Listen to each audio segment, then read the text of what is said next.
Hello, everybody, and welcome to day 2 of Garag-A Con. We're going to get right into it and start the show the same way we started it yesterday. And we're going to go ahead and we're going to give you guys we're going to give you me. That's what you guys are going to get. So while you're watching that, I'm going to make sure everything is acting as it should online. So with that in mind, I just wanted to thank everyone for their support of yesterday's amazing event, and we had some great people help out and make it an amazing thing, an on-con as we're calling it, and it was amazing to see all the support. I really do thank everyone who was part of yesterday's show. You all made it amazing, from Mike Watson to Randy to Varian to Chuck. You guys really made it great. Thank you for everyone who actually put their amazing videos in our section to do it. You guys are all super cool. Thank you, thank you, thank you. With that in mind, let's start day 2. Hello and welcome to Garag-A Con. Like many of you, I have had events canceled, set up, and talking to you. A lot of things in the next few weeks we will feel that they were taken from us. Understand that these are precautions done to save lives. There is nothing wrong with trying to save a life. No matter what we miss, we can do it later. We can reschedule it. We can get it to be another time of the year. But right now, please take heed and concern in the fact that everyone is trying to protect people. So do your part, but be uplifting to everyone. Try to support everyone. We're going to be doing this Garag-A Con, and then we got some other online cons that we're calling on-cons coming up over the next couple weeks. We invite everyone to be part of this. We're going to be doing panels. We're going to be doing pitches. We're going to be doing everything. You want something on these programs, you let me know, and we'll do our best to get them done. We'll video conference. We'll do everything we can. We have to get past this moment. We have to rise up together. And I promise you, this too shall pass. We are going to survive this as the human race. This is a scary moment that will pass. And in the meantime, we're going to have to get creative. We're going to have these moments where we're going to have to do something different that we've never done before. We've always said that IndieAdvocates.com is the Global Digital Comic-Con, but now we're testing that resolve. We're testing to see if it can go further. So here we are, in my garage, doing Garag-A Con. So now here's the thing. I'm introing the show. I'm welcoming you all in. So I'm going to pretend you just hit me at the you hear background noise. That's good. Doesn't sound quiet. I watched SmackDown last night. It was very quiet. It was weird. So the background noise is normal for a con. So that's awesome. So I'm going to pretend you walk up to my table. All right? So you guys just walk up or pretend to walk up, and I'll pretend you walked up. All right? Here we go. Hey. How you doing? My name is Rob Anderson. I am the Indie Devil. I make books about fetish, monsters, and more. What topic interests you? Oh, you want to know about the more? Well, the more is Advocating Comics, where I take a farting elephant and make them able to teach moral lessons in Cat Dad and Super Mom. It's an all-reader's tale, meaning that you and your family can get together and read this and really enjoy it. Now they're letting trucks into comics. So this is a great tale for you to sit down and enjoy it with your family. It's made like Looney Tunes in the way that everyone is meant to enjoy it. We also got to redo Jack's story and make it more contemporary, more fitting to the old reader's tale. And that's in this amazing flip book.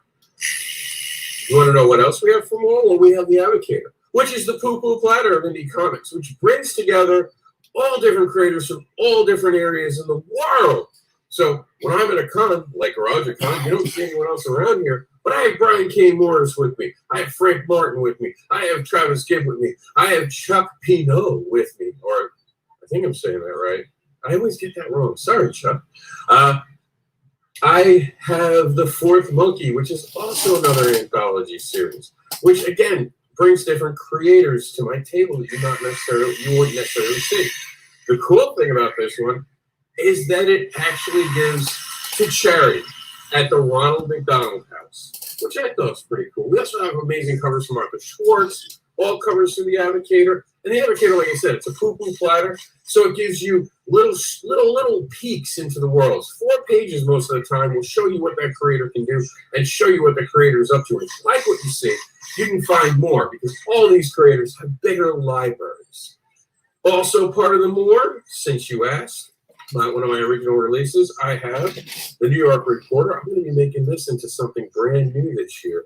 I'm going to call it probably the Indie Devil Tales, maybe Devilish Tales. I'm going to collect all my original works, including this, which this is actually an interesting comic book. So it's actually a newspaper comic book. It's all about newspaper and the articles and the covers. I'll be honest, I can't draw. So this was my way to show people how serious I was about comic books. So what else do we got for you guys? In the more section, we're not done just yet, because also part of the more is the fact that we run IndieAdvocates.com, which you see right there.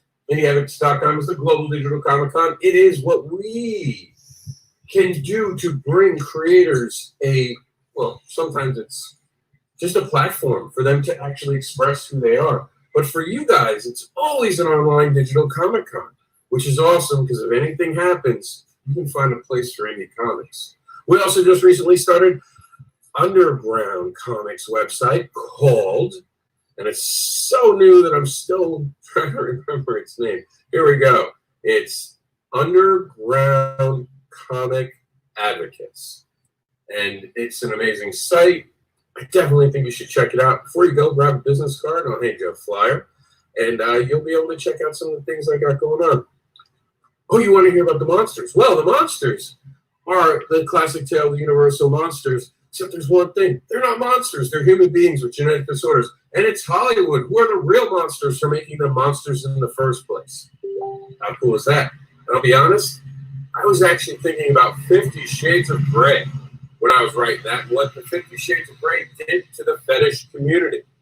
So it's kind of interesting. So, and of course we had the sequel, which was Monster of Betrayal, and that kind of goes deeper into something about what happens when you rock the boat. But importantly, we actually had Manny the Wolf show up, and he became a very interesting character and was part of the crossover with the Advocator, which also had my character from the fetish book, Barbara, from Barbara Unleashed, show up. And in the Advocator, there wasn't much of a kinky situation or anything fetish going on. But it was my way of explaining to people what the Advocator could be. And it was also a tongue-in-cheek way to bring characters that would never cross over. You guys can see, I'm wearing a modified shirt. The reason for this is it's hot in the garage. You guys see me sweating, you know that. Florida summer's already hit. One of the things that I also want to mention about the Advocator is that we've had 3 seasons. Because in Florida, like I was saying about the shirt, there isn't 4 seasons. We have summer most of the year. We have fall for a couple of weeks. We have winter for a few days. And then we go back to summer. We don't have spring. So with the Advocator, we did winter, we did summer, and we did fall. Now, what else do I have for you guys that I can interest you in? Would you guys like to hear about the fetish book? I know it's not for everyone, but since you're here, you might as well hear about it, right? Oh, you are interested in hearing about it? Cool, let me tell you. This journey all started back in the day when we started with one book called Fetish Babies. Didn't go well online. People didn't like the name after a while. So we had to change it. The story hasn't changed. We changed and rebranded it last year into Barbara Unleashed, which you can see right here. What it really is, and people get this wrong all the time, it's not porn, it's not over-sexual, it's about a community that doesn't get representation. And we've heard about communities not getting representation, but for some reason with the fetish community, they really don't get it. See, here's the easy way for me to explain it to you if you're not in the fetish. It's like 50 Shades of Grey. If an adult wrote it that knew what they were talking about. I know, you're interested already because you know it's not crap like that other stuff. So here's the deal. If you're not into fetish but you're open-minded, it's a great, compelling tale. If you're someone who's kind of on the fence and doesn't know if they have a fetish or interested in it, This is a book that can kind of guide you through. And if you're into fetish, this is a love letter to the fetish community. And finally explaining that we are not the fetishes, but we are in fact human beings whose sexuality is possibly different than everyone else's. And one of the differences that we have right now is actually this amazing book, BDSM Survey, which is on Kickstarter until St. Patrick's Day. And the BDSM Survey gives you the opportunity to actually sit down with someone you care about, a playmate, and actually go over the things that you are into. And you can share with each other who you are in a very intimate way. But it's not like when you're trying to have a regular conversation about people get intimidated. They just don't want to blurt things there out. They're hoping that they can hint. This takes all that hinting away. This gives everyone just the ability to talk to each other and to have honest conversations. I'm really excited about this because it also goes over some important safety issues. Now, we have a lot of stuff for you guys. As you can see, we've got the Advocator, all 3 issues. We have some alt covers for Barbara Unleashed. And yes, I was wrong about alt covers because my fans want alt covers. And all my alt covers outside of the Advocator are reasonably priced on purpose. They are limited, most of them, to 1,000, except our original release was limited just to 100, which is why we have a flip book for Barbara Unleashed, which you can see right here.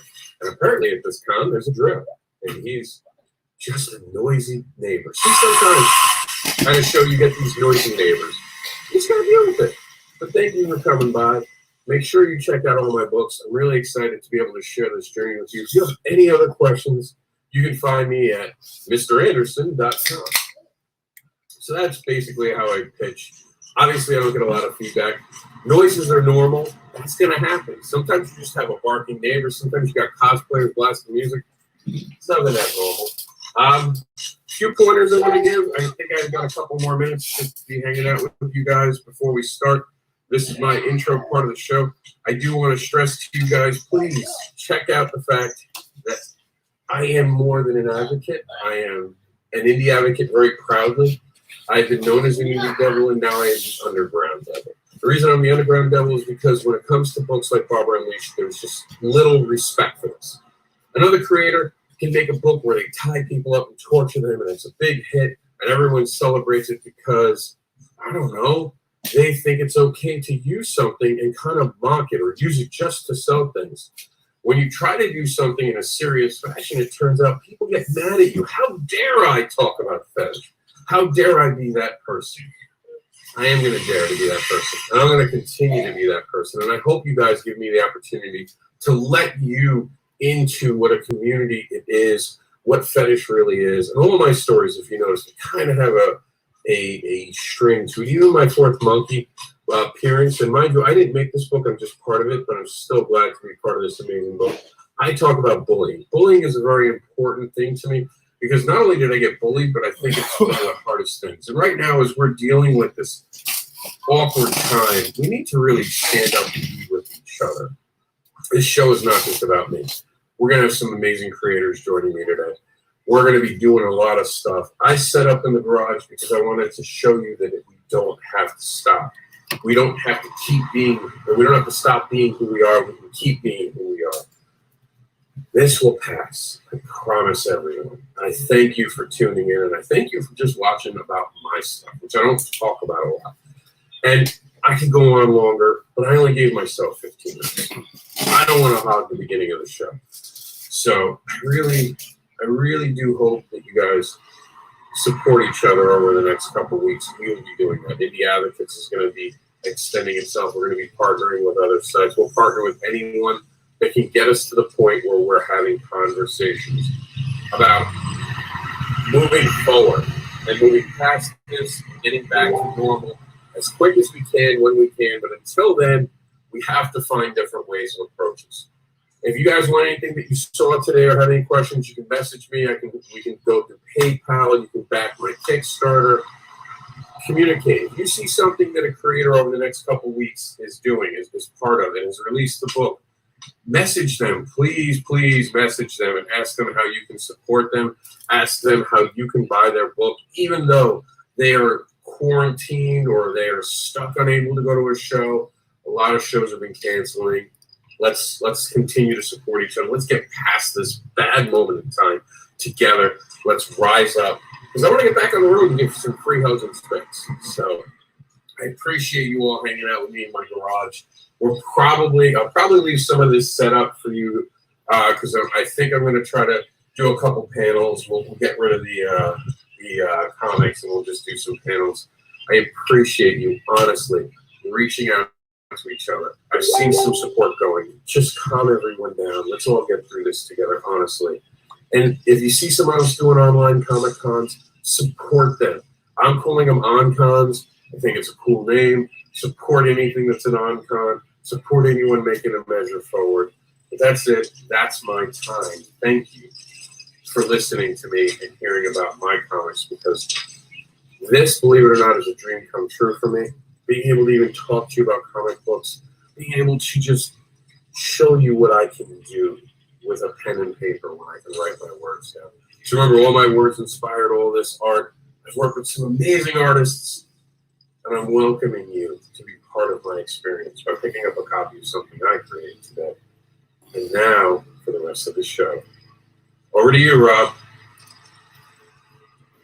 Well, thank you, And Rob. of course, at this point, I would cut. I appreciate you. Thank you for being on the show, Rob. Hi, everybody. I've got my toilet paper tie on. I came dressed for the occasion. I wanted to be fancy. I want you guys to understand, today this is going to be, or it should be, fun. We're going to spend the next couple hours kind of trying to distract you and entertain you. We're also going to tell you about the books that we create, because as creators, losing the ability to be part of shows have lost a considerable amount of money, believe it or not. So we're trying to keep the creative community economy going. If you cannot afford to do so right now, everyone understands. Everyone gets it. This is not a hard pressure sales show. This is just us doing something so we can still be somewhat in a normal world around us. You get what I'm saying? I'm going to be dropping a link. Anyone is welcome onto the show today. We're opening it up for anyone to be part of it. As a matter of fact, I'm making its own thread, so anyone can come on. You do have to have a reason. We'll let guests come on for a little bit, but if you're not giving us part of it, we're gonna. In other words, I just want to be honest. We're gonna have to rotate people out because we have a full group that can come in. And for now, I came on early. We weren't starting till 1. I wanted to play the videos we didn't get to yesterday. So we're going to play the rest of the videos, and then we'll have some guests and maybe some special stuff. So stay tuned, and we're gonna. Okay, I just put the thing on my page, and I'm putting "Come on live" to Garag-A Con.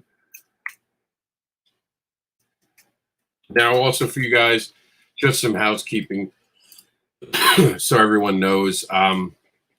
We are brought to you by the Indie Advocates Network, and I can show you our cool thing.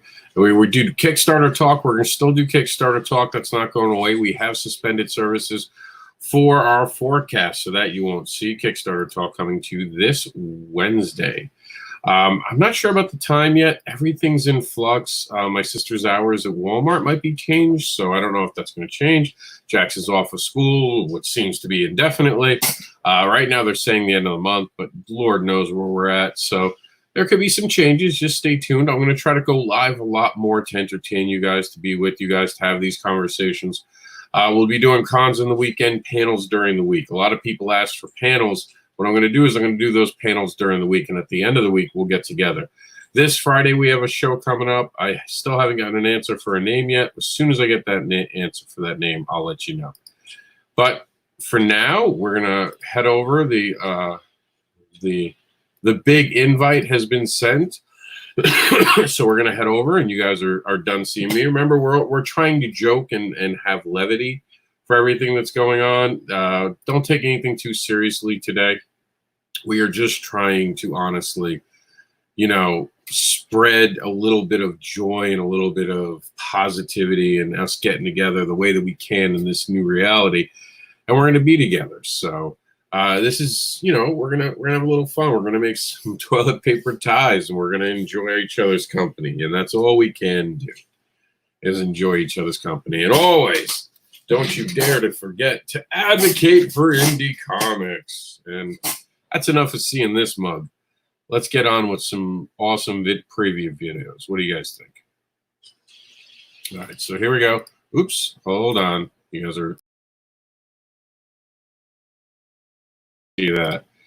Give me 1 second. Facebook popped up all my stuff again. I hate that Facebook turns on your messenger when you open a new tab, because that's what I just did while it was loading and I went live, and everything popped up. So now I got to check everywhere to make sure everywhere doesn't have it. And give me 1 second. I think we're good except for one page. Oh, it just cleared out. I think we're now good across the board. All right, so we should be fine now. Yep, everything's cleared. So I don't want to out anyone or anything anyone's saying. So not that there was anything bad going on in any of those. Most of those were just invites for people to come on board. But still, you don't get to see behind the kitchen doors. So here we go. This is it. We're actually talking about doing an underground on-con for underground comics.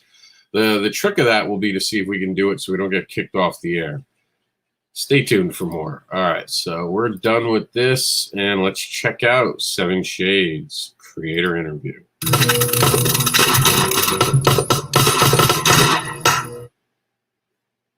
I promise I didn't do anything. 7 Shades is about Sam Hicks. He is the youngest of 7 outlaw brothers, probably the only one with any morals, although still quite loose morals. And he's trying to fight his way out from under the influence to try and help his sister.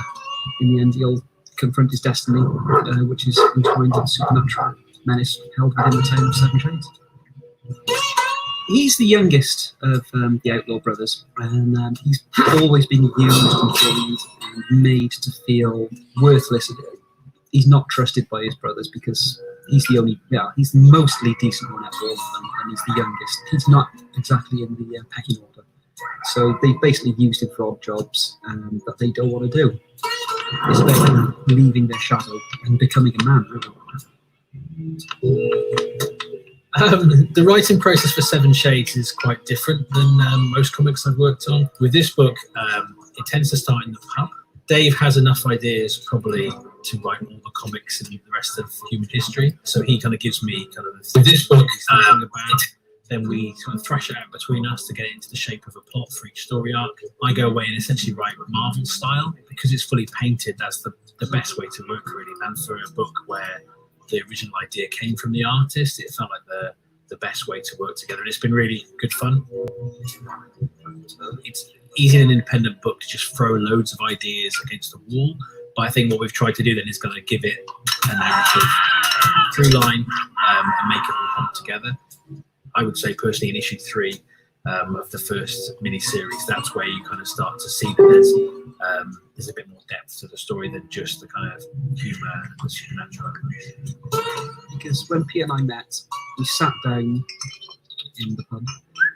I think one of the first things on the table was, who are we going to write this for? And we initially just said, to be fair, we don't care if anyone reads it, we're going to write it for ourselves.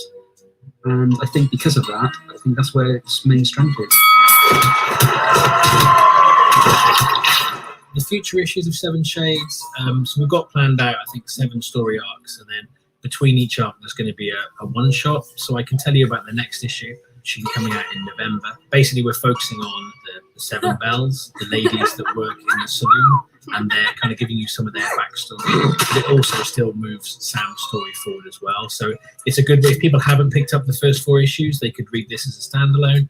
But at the same time, if you have read the first 4 issues, it gives you a really good idea of kind of where we're heading in the second arc.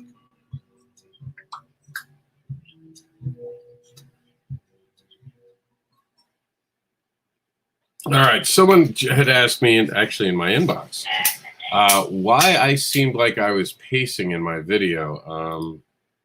The video we just played a few minutes ago of me, if you notice, I pace kind of back and forth. And you hear Jackson in the background, which is cool because that's just like a show. The reason I seem to be pacing, and here, I'll call up the video, because I you know, it's a fair question. Give me 1 All right, second. YouTube, you get to see me. Hold on. As I pull this up. So someone asked why I seem to be rocking back and forth. Now, for anyone who's been at a show with me, they've probably seen me do this. And I'll mute it and I'll just show you because we're not going to play it again. If you watch while I'm talking, I seem to move a lot. I don't seem to stay in place. And this was a very warm day at a garage, by the way. And it's still warm in Florida. I'm deliberately trying to keep the house a little warmer now because what they're saying. But if you notice I'm rocking my hips, I'm constantly moving. This is because it hurts for me to stand. That's all it is. There's really nothing more or less to it. It just hurts.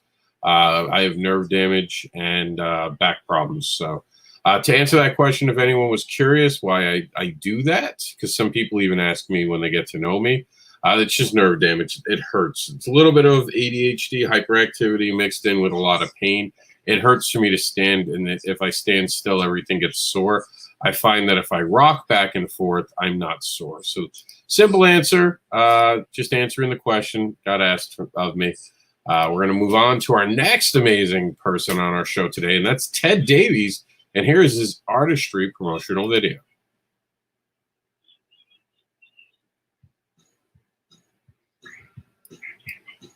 Hello, I'm Ted Davies. I am the author and artist of Retrieve, the sci-fi thriller, as well as Albino Zulu, my new book that's coming out. Feel free to direct message me to pre-order that. It is a production that I'm putting together right now. It's going to be a lot of fun. I also do watercolor work. I do pen and ink work. I write books. I also have a YouTube channel. Any of my social media, feel free to connect with me. And I look forward to working with all of you. Much success in 2020. Good health to you all. And we will talk to you soon. Thanks so much.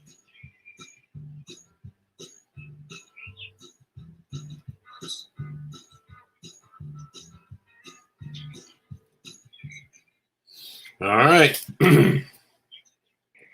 We're going to keep going on with the Lone Wolf Comics. This is an introduction to Night Wolf by Lone Wolf Comics. That's not me.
Hi, I'm Robert A. Malteri, and I'm the creator and writer of Night Wolf, an idea for a monthly ongoing comic book series.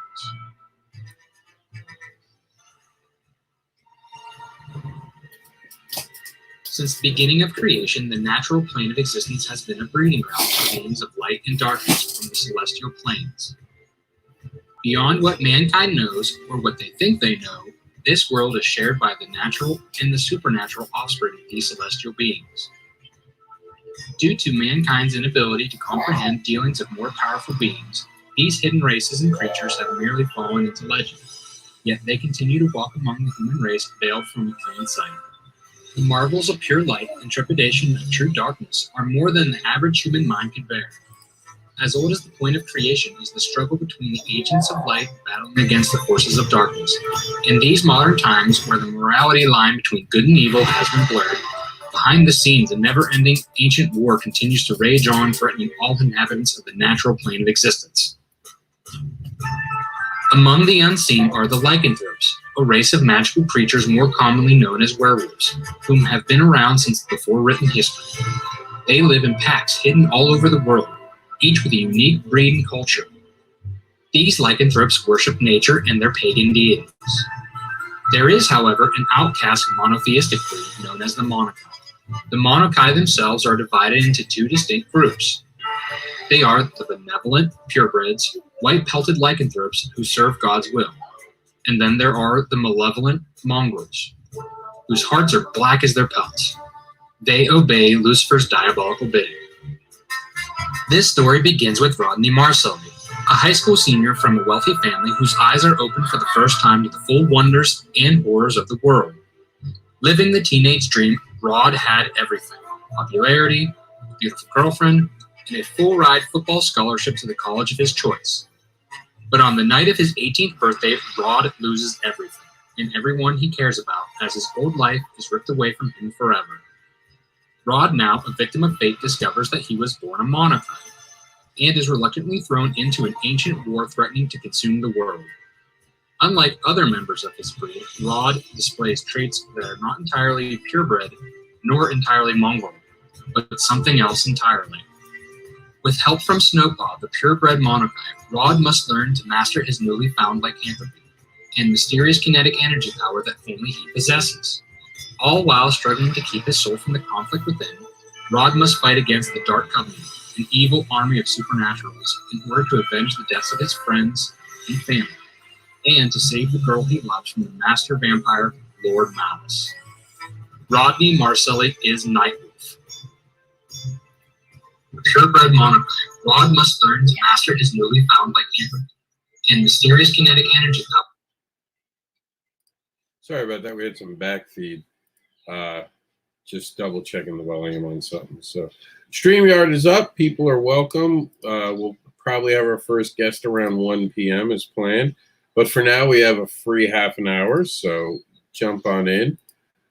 We do have a couple more videos to show you, but I just wanted to tell you guys at 1 p.m. as well, there is a signing. It's going to feature in Symmetry Creations Joe Rodriguez, Richard Rivera, and David Byrne are Gods and Monsters. This is an international drive in Orlando, Florida. All right, let's see what else we got going on for you guys. I wanted to see if we have anything. Oh, yeah. I wanted to mention this, and I wanted to give some love to, and I'm going to put the link in for all you guys to see. Much appreciation and love for this amazing. I'm going to put it in the comments here. There we go. You guys can wind up watching an interview of me. It was really well done. I actually like when an interviewer actually reads the comics. It makes it easier to talk to them about it, and they're not just asking me what the comic is about, because obviously they've already read it. So you hear Jack's getting mad at me. I had to turn down his, sorry, baby. I just had to turn down his YouTube because I didn't want it picking up and trying to say that we're playing copyright material as he's watching something. So while he's watching it, I didn't want any issues. So yeah, but this was an amazing interview. I can't say enough. They were amazing. They actually were, I don't know, aware of what I create, and that was so unique and different for me, because most of the time people are stumbling around not knowing what the book is about because they did not bother reading the book. So they're interviewing me cold, and they don't know what to make of the book. So it takes the first half an hour of the interview for them to finally get the idea of the book. So that was really wonderful. All right, so we're gonna continue with the show, and of course, you guys can find this on the Indie Advocates Network right here. And if you want to find any of those things, and I'll show you the fancy version because I was updating the videos because we were live. So here we go. We'll look at our fancy version, and so we're live right now. You can watch it there. in there. This is yesterday's. This is actually today's. And if you want to watch the videos that we're featuring, all you got to do is go here, and all those amazing videos that we've shown on the show are actually available for you guys to watch. So, oops. See, it instantly pops up. One thing I hate about being live. But we do have a couple new videos. Like I said, we're not done. We got some other cool videos for you, so we're getting them right here. And I did this all on purpose so we could come over and watch this and show you guys where it is. This is all brand new, and we're going to start over here.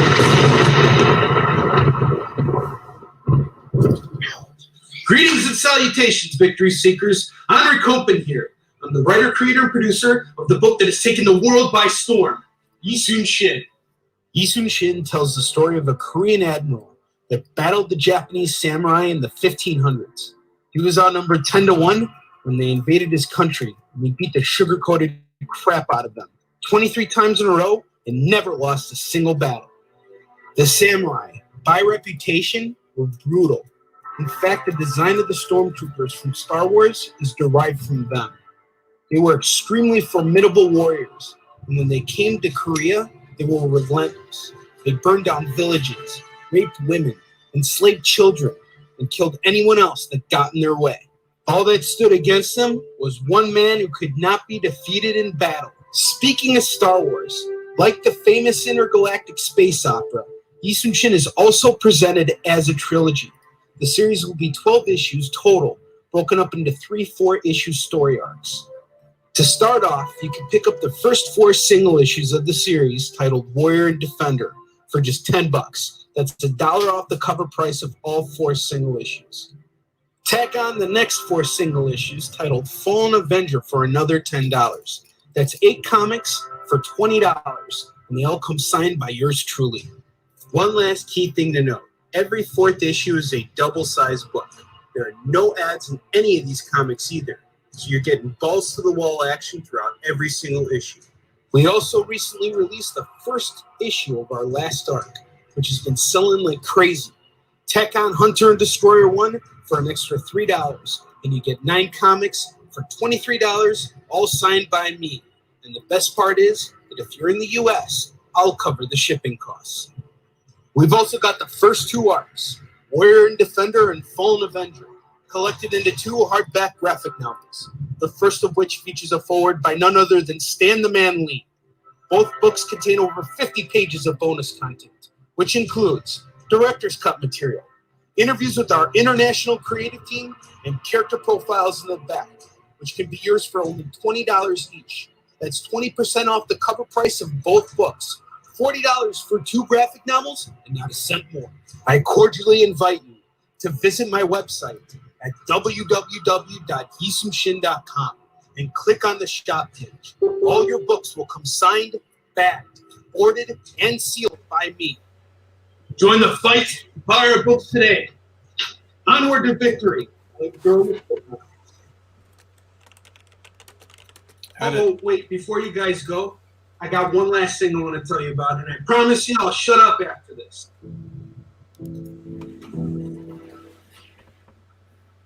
Marx tells the story of my grandfather's life. During World War II, he was a Russian Jewish soldier that battled the Nazis. He survived a war that claimed the lives of millions and shared his story with me on his deathbed. This is a story of love, hope, and courage that stands alone as a graphic novel. It's going for only $15, and it also comes signed by me. I love my grandfather very much, and the fact that I had the opportunity to share his story with the world means everything to me. If you're a fan of any of Will Eisner's slice-of-life graphic novels, or are interested in what happened in Russia during the Second World War, then look no further than Marx, A Tale of Neglect. Featuring 3 very distinctive art styles, deliberately chosen to bring out the very best in this storytelling. Marx has recently gone back to press with a brand new edition, and it's looking for a home on your bookshelf. This too can be purchased on the Yisun Shin website. Add it to your order today. That was pretty cool, wasn't it? Okay, I'm done, I swear. No, really, I'm done. That's so cool. I really like that. We're being joined. We're being joined by a guest, and we'll let this play again, I guess, in the background. What's going on, my man? Hello. Can you hear me? How are you? Yeah, I can. I can. All right. I was looking at art and it popped up. I'm like, I know that art. Then I realized it's Henri. I've actually had was it dinner with Henri after a show? It was Wizard World Chicago a couple years ago. Yeah, I got a chance to, got one of his older books. I'm on the show. Really good stuff. Really good stuff. I suggest anybody who wants to, they like. It's got stormtroopers. No, but his book is like it's almost on that scale of like a Star. No, it looks really awesome. Yeah, it does. That artwork especially looks really good. Yeah, and you gotta give him credit, man. He persevered. He got this out there. Mm-hmm. It's beautiful. And I remember him at New York Comic Con years ago when it first started. He's made amazing strides in doing what he's done with this. So I give him a lot of credit. But it's time for you guys to introduce yourselves. We'll start with Varian, and of course, first, how's the missus doing? She is doing fine. Well, she's not doing fine, but she's doing better than she was. Yesterday was kind of touch and go. But she is feeling a little bit better. She's still coughing. But she's up and around. Yesterday, she didn't want to move much. So now she's. I think she's gonna make it.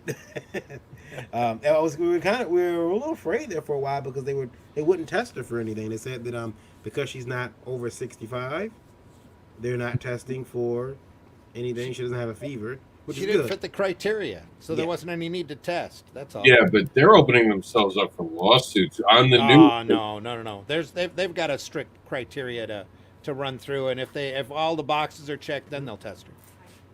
I don't know, because she was saying online she was having trouble breathing. I thought Yeah. that was like the number one thing. If you have trouble breathing, don't go out in public. Yeah. I thought that was gonna be the situation too, but You know? yeah. I'll introduce myself though. I don't want to take too much time because I know Randy's got to introduce himself and doesn't have much time. I gotta but, run. Yeah. Yeah. Hello everybody out there. My name is Varian Grant. I'm the co-owner. I've been the co-owner for 8 years now of Last Call Comics, the founder of Indie Vote Media. Got my start making comics back in 2008. My first book I ever published was a black and white interior action comedy called Psycho Sirens. I'm a father, a husband, a geek, a creator, a publisher, a reluctant taxpayer, artist, and now a sensitivity reader. Shamefully not in that order. And this is the Garag-A Con Day 2. Dude. Day 2. And then we have the one, the only, the great Randy. The great. Yeah. Sorry, I don't have my curtain up today, so We got to see behind the curtain. Yeah, I just wanted to pop in and say hello. You can see the start of my comics back there, and the more comics over there, and there's more comics against the far wall. And that doesn't count the books that are way back there or back there on the far side. So. But do you realize how appropriate that is to show that on this show, Garage-A Con? Oh yeah. This is a garage, a basement for sure. This is like you haven't seen my garage. Holy crap! That's even worse than this. But hey, I'm Randy Zimmerman. I've been in alternative comics for many years. I'm an award-winning commercial and graphic artist. I've done just about everything in this industry that you can imagine, except for work on a regular basis for those crazy mainstream people, because for whatever reason, mostly because I can't get along with the editors very well. I'm sorry, and I've burned a lot of bridges in my day. But I've done a lot of things and printed a lot of stuff, and Arrow Comics, Weeby Comics, Massive Comics, all under those banners. I freelanced for a number of other companies, Malibu and Caliber Press, and but the biggest thing probably that I'm known for in the market is the War of the Worlds book from Caliber that still lists me as a writer in every issue of Overstreet. If you look under War of the Worlds, I'm listed there as Randy Zimmerman. Scripts begin. Because it's probably it's a work that I'm still proud of to this day, which is pretty rare because I'm a real picky artist. So, but yeah, Varian and I just had to swing by. So I've got lunch to get, and then I'm way behind on a bunch of commercial work. But I wanted to support you, Rob, and Garage-A Con, and say hello to everybody. And Varian and I do the Indie Volt podcast that's on Tuesdays and Thursdays. Thursday night. Tuesday night at 9 p.m. Thursday at 9 p.m. Thursday at 9 a.m. for the breakfast buzz. Yeah. So And- that and Viking Yoda says hello. Are you guys planning to do more shows now that you have all this sudden free time? Are you going to extend them? Who's got free time? Somebody's got free time. I keep hoping I can get around to working on a crowdfunding book. I've got I do a set of nature trails that are in comic book form for our local nature preserve. That usually takes up the first couple of months of my year. But right now I've got another huge commercial job that I'm literally staring in the face so much that I would imagine if the client were to find out that I was here podcasting, they'd be treating me right now like my wife does. You know? get off of the camera and get back to work. You know, so I love her dearly, but that's the way that works. Randy and I, though, we were watching. We were watching somebody make more money than we'll make in the next couple of years combined. Yeah. You can say who, I don't care. Ethan Van Sciver. Oh, that's right. Cyberfrog 2 hit today. Yeah. Oh no, it just hit 45 minutes ago. Was that Thunder? Did you hear Thunder? Started at noon. Shit, let's see what he's actually made. Like, this has been a big thing coming. Randy, can you share it? Can I share it? Yeah. Oh yeah. I will happily share it. Because it's not that you might not politically agree with the person, but somebody who makes this kind of bank doing what he loves, and especially doing comics, really needs to be looked at to see not what he does, but how he does. This is a learning thing right here, guys. That's what it is. Yeah. And we want everybody to learn and everybody to be super successful. You gotta hit reload. So, that's the first one. There it is, right there. Oh, is that the And first one? I'm hitting that's the first reload one. right now. If you can see it. Oh, that's Are you, lock oh, I screen. got it. I got the wrong screen. Okay, That's what it is. Yeah, There he's got another campaign running right Yeah. now too. But 100 this one just started 45 minutes ago. And he's at 1,000 backers. Yeah. Yes, he's passed. He's at what 1,100 backers, but he's That's cleared Looks like $159,000 in 46 minutes. I never thought I'd see like a sexy woman with a frog. Like, this is like Who knew? different. This Yeah. is different. And it does not look like it's going well. And of course, the reason that Randy and I think Varian are trying to be careful is because the Comicsgate. Ethan is big with it. I don't care. We are indie advocates. We advocate for indie creators. Yeah, And this is exciting to see for an indie creator. This is exciting. Yeah. it's always something- extremely exciting to Yeah. see for an indie creator. This Yeah. is Coffin Comics. Can you level scroll from so we from can the see whole more campaign? stuff, Randy? What? Can you scroll the page so we can see it? Absolutely. And you can drop the link in the comments. Like I said, we don't take sides here. He's got a Jay Lee cover. He's got a honeycomb box, which is a real sturdy box with a magnetic flap on it that he's selling for $200. You're gonna get Selling everything a in couple that box. variant covers. Yeah, a couple of ash cans. Look at that cover. I think Ethan did that. Yeah, he did. Yeah. Ethan did that. Kyle Ritter colored that. Kyle is amazing.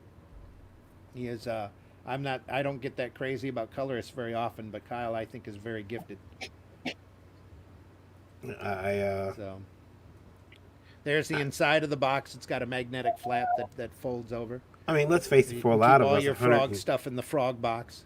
There's a sample of they art. make the type of money on a book. For most of us, that's life-changing, company-changing money. Oh yeah. And if you order two of anything, for this campaign for the first 24 hours, they'll ship it to you in a chicken fry box.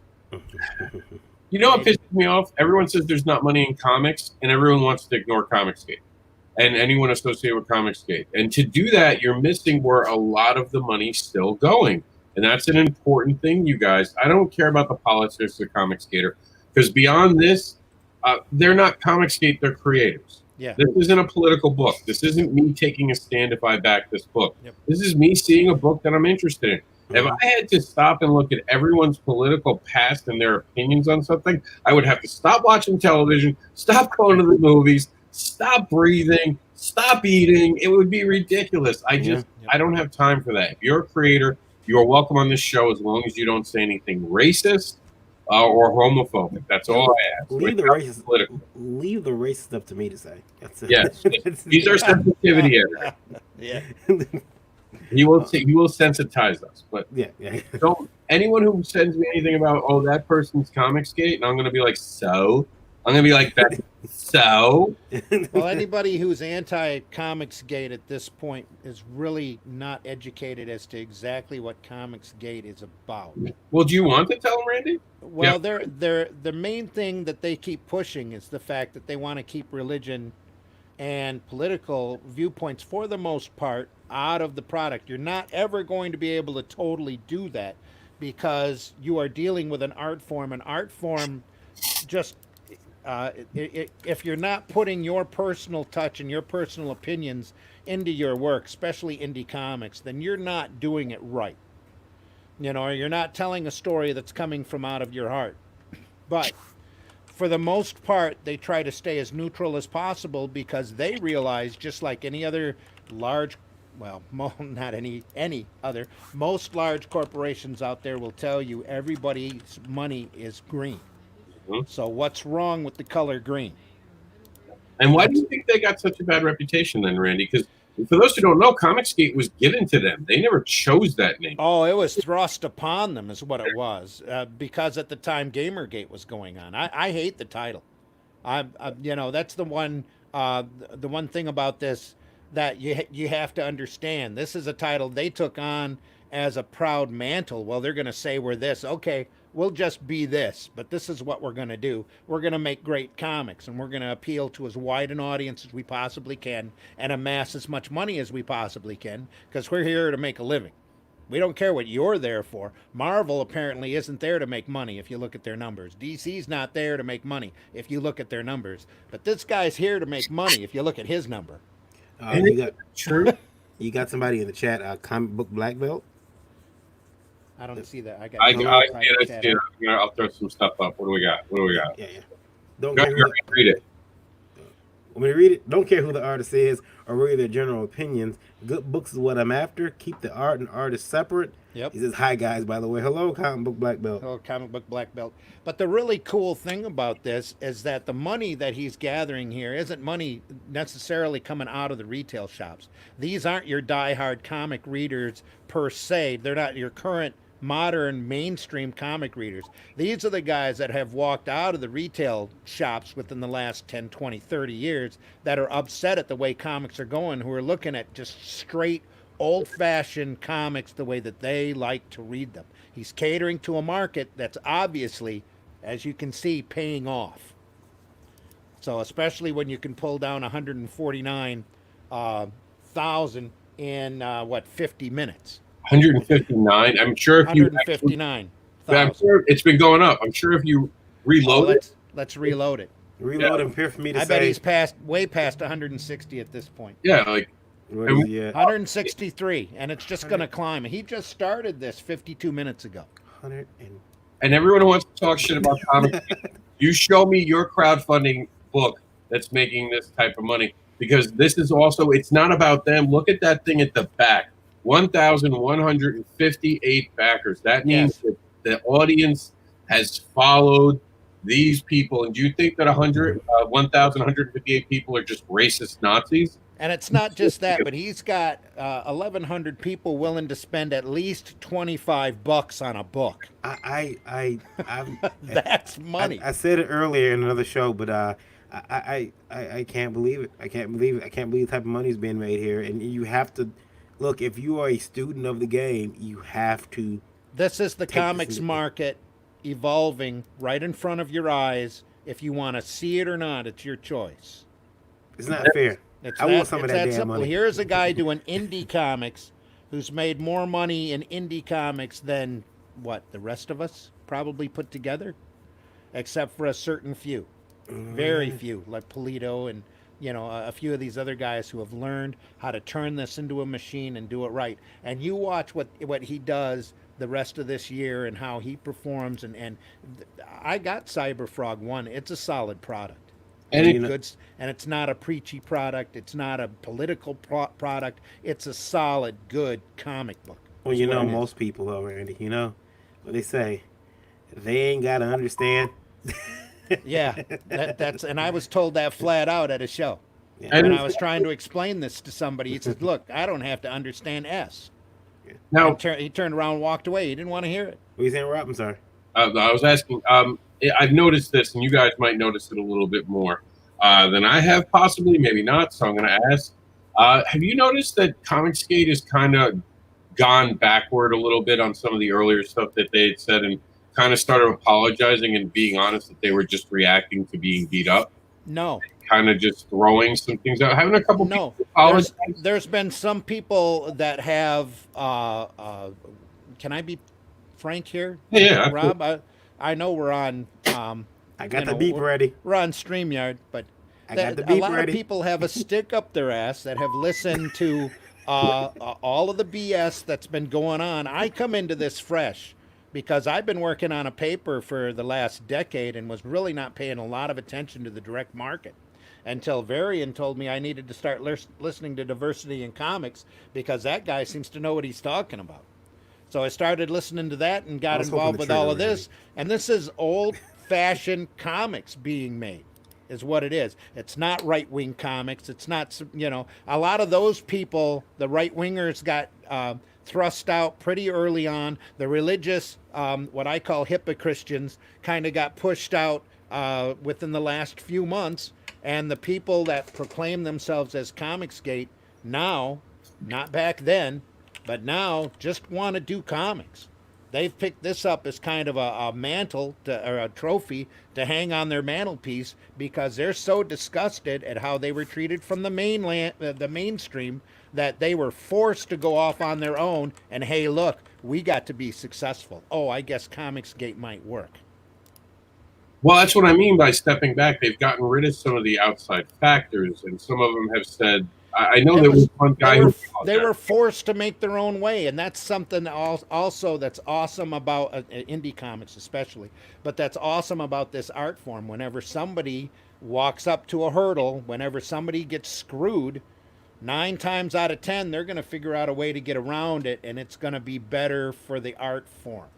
And did you see the comment that was given to you about it's the Wild West out there? Indie comics is growing rapidly. It is. It's growing like crazy because everybody who's been outside of comics, everybody that's been disgusted at the mainstream within the last 10 years, for me, it's been 20, 25 years. As soon as Diamond ended up being the main distributor, I started bumping heads with these people.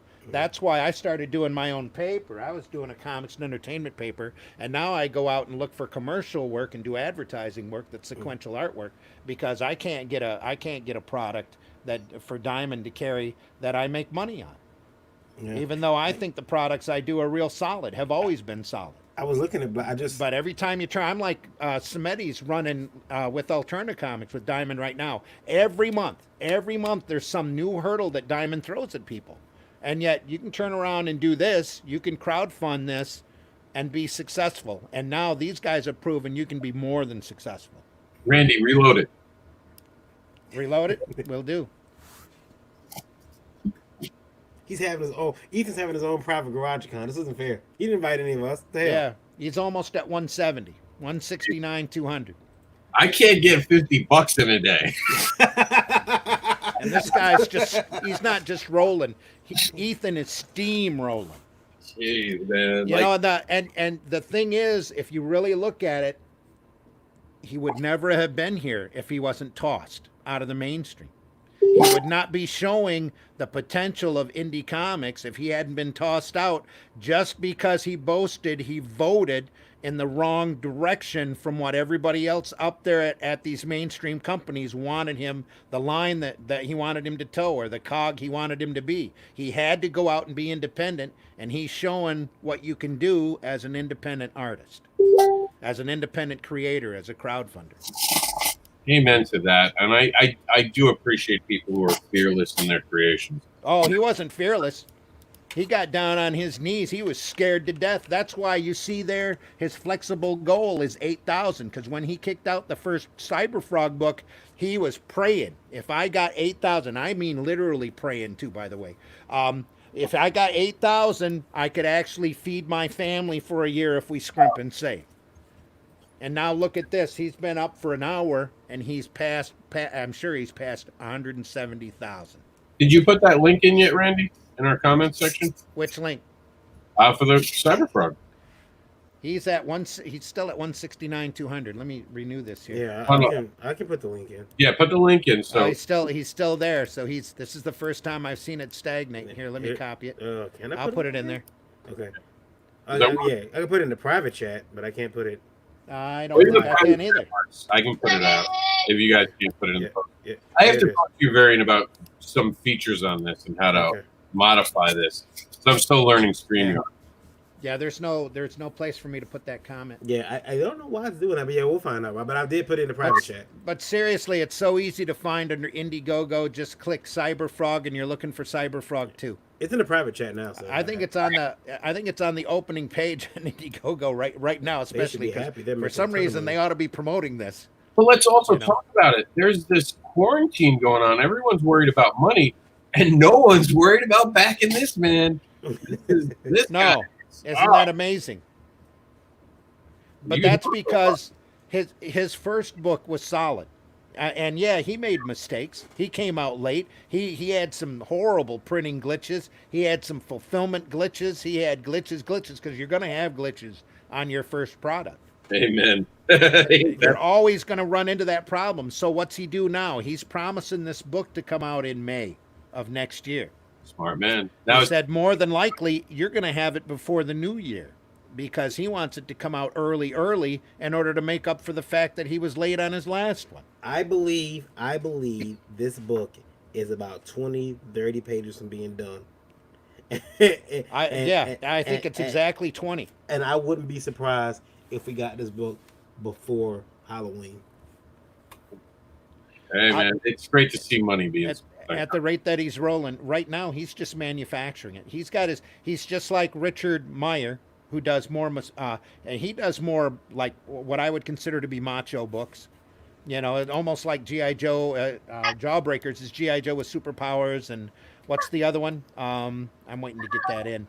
The other one is like Iron Sights is like a soap opera, like a Mexican, one of those violent Mexican mob B movies. That's the easiest way to see. He's at 170. Yeah. 175.50. Now, Rob. Richard's got it down to a machine, just like Coffin Comics has it down to a machine. You pull this type of money down. Are you does it change your life at all? What's that? Did you pull this type of money down on a Barber Unleashed property? Does this change your life at all? Oh, I'm sure it does. I mean, how doesn't it change your life? First off, like Randy always says, the tax implications if you're not. Oh, you'll pay more in taxes than what you made the last 2 years. Yeah, it's ridiculous. Easy. You have to be ready for the taxes that are going to come for you. You make $2,000 and the taxes can get absorbed by printing your books. Yep. There's ways to absorb it. You make $171,000. The day that this funds, you call the IRS and say, where can I send the check? As soon as and again, this is why you absolutely, when you start getting, especially get this big, but if you get close to this big, you need an accountant. Oh yeah, you really do. You hire an accountant with this.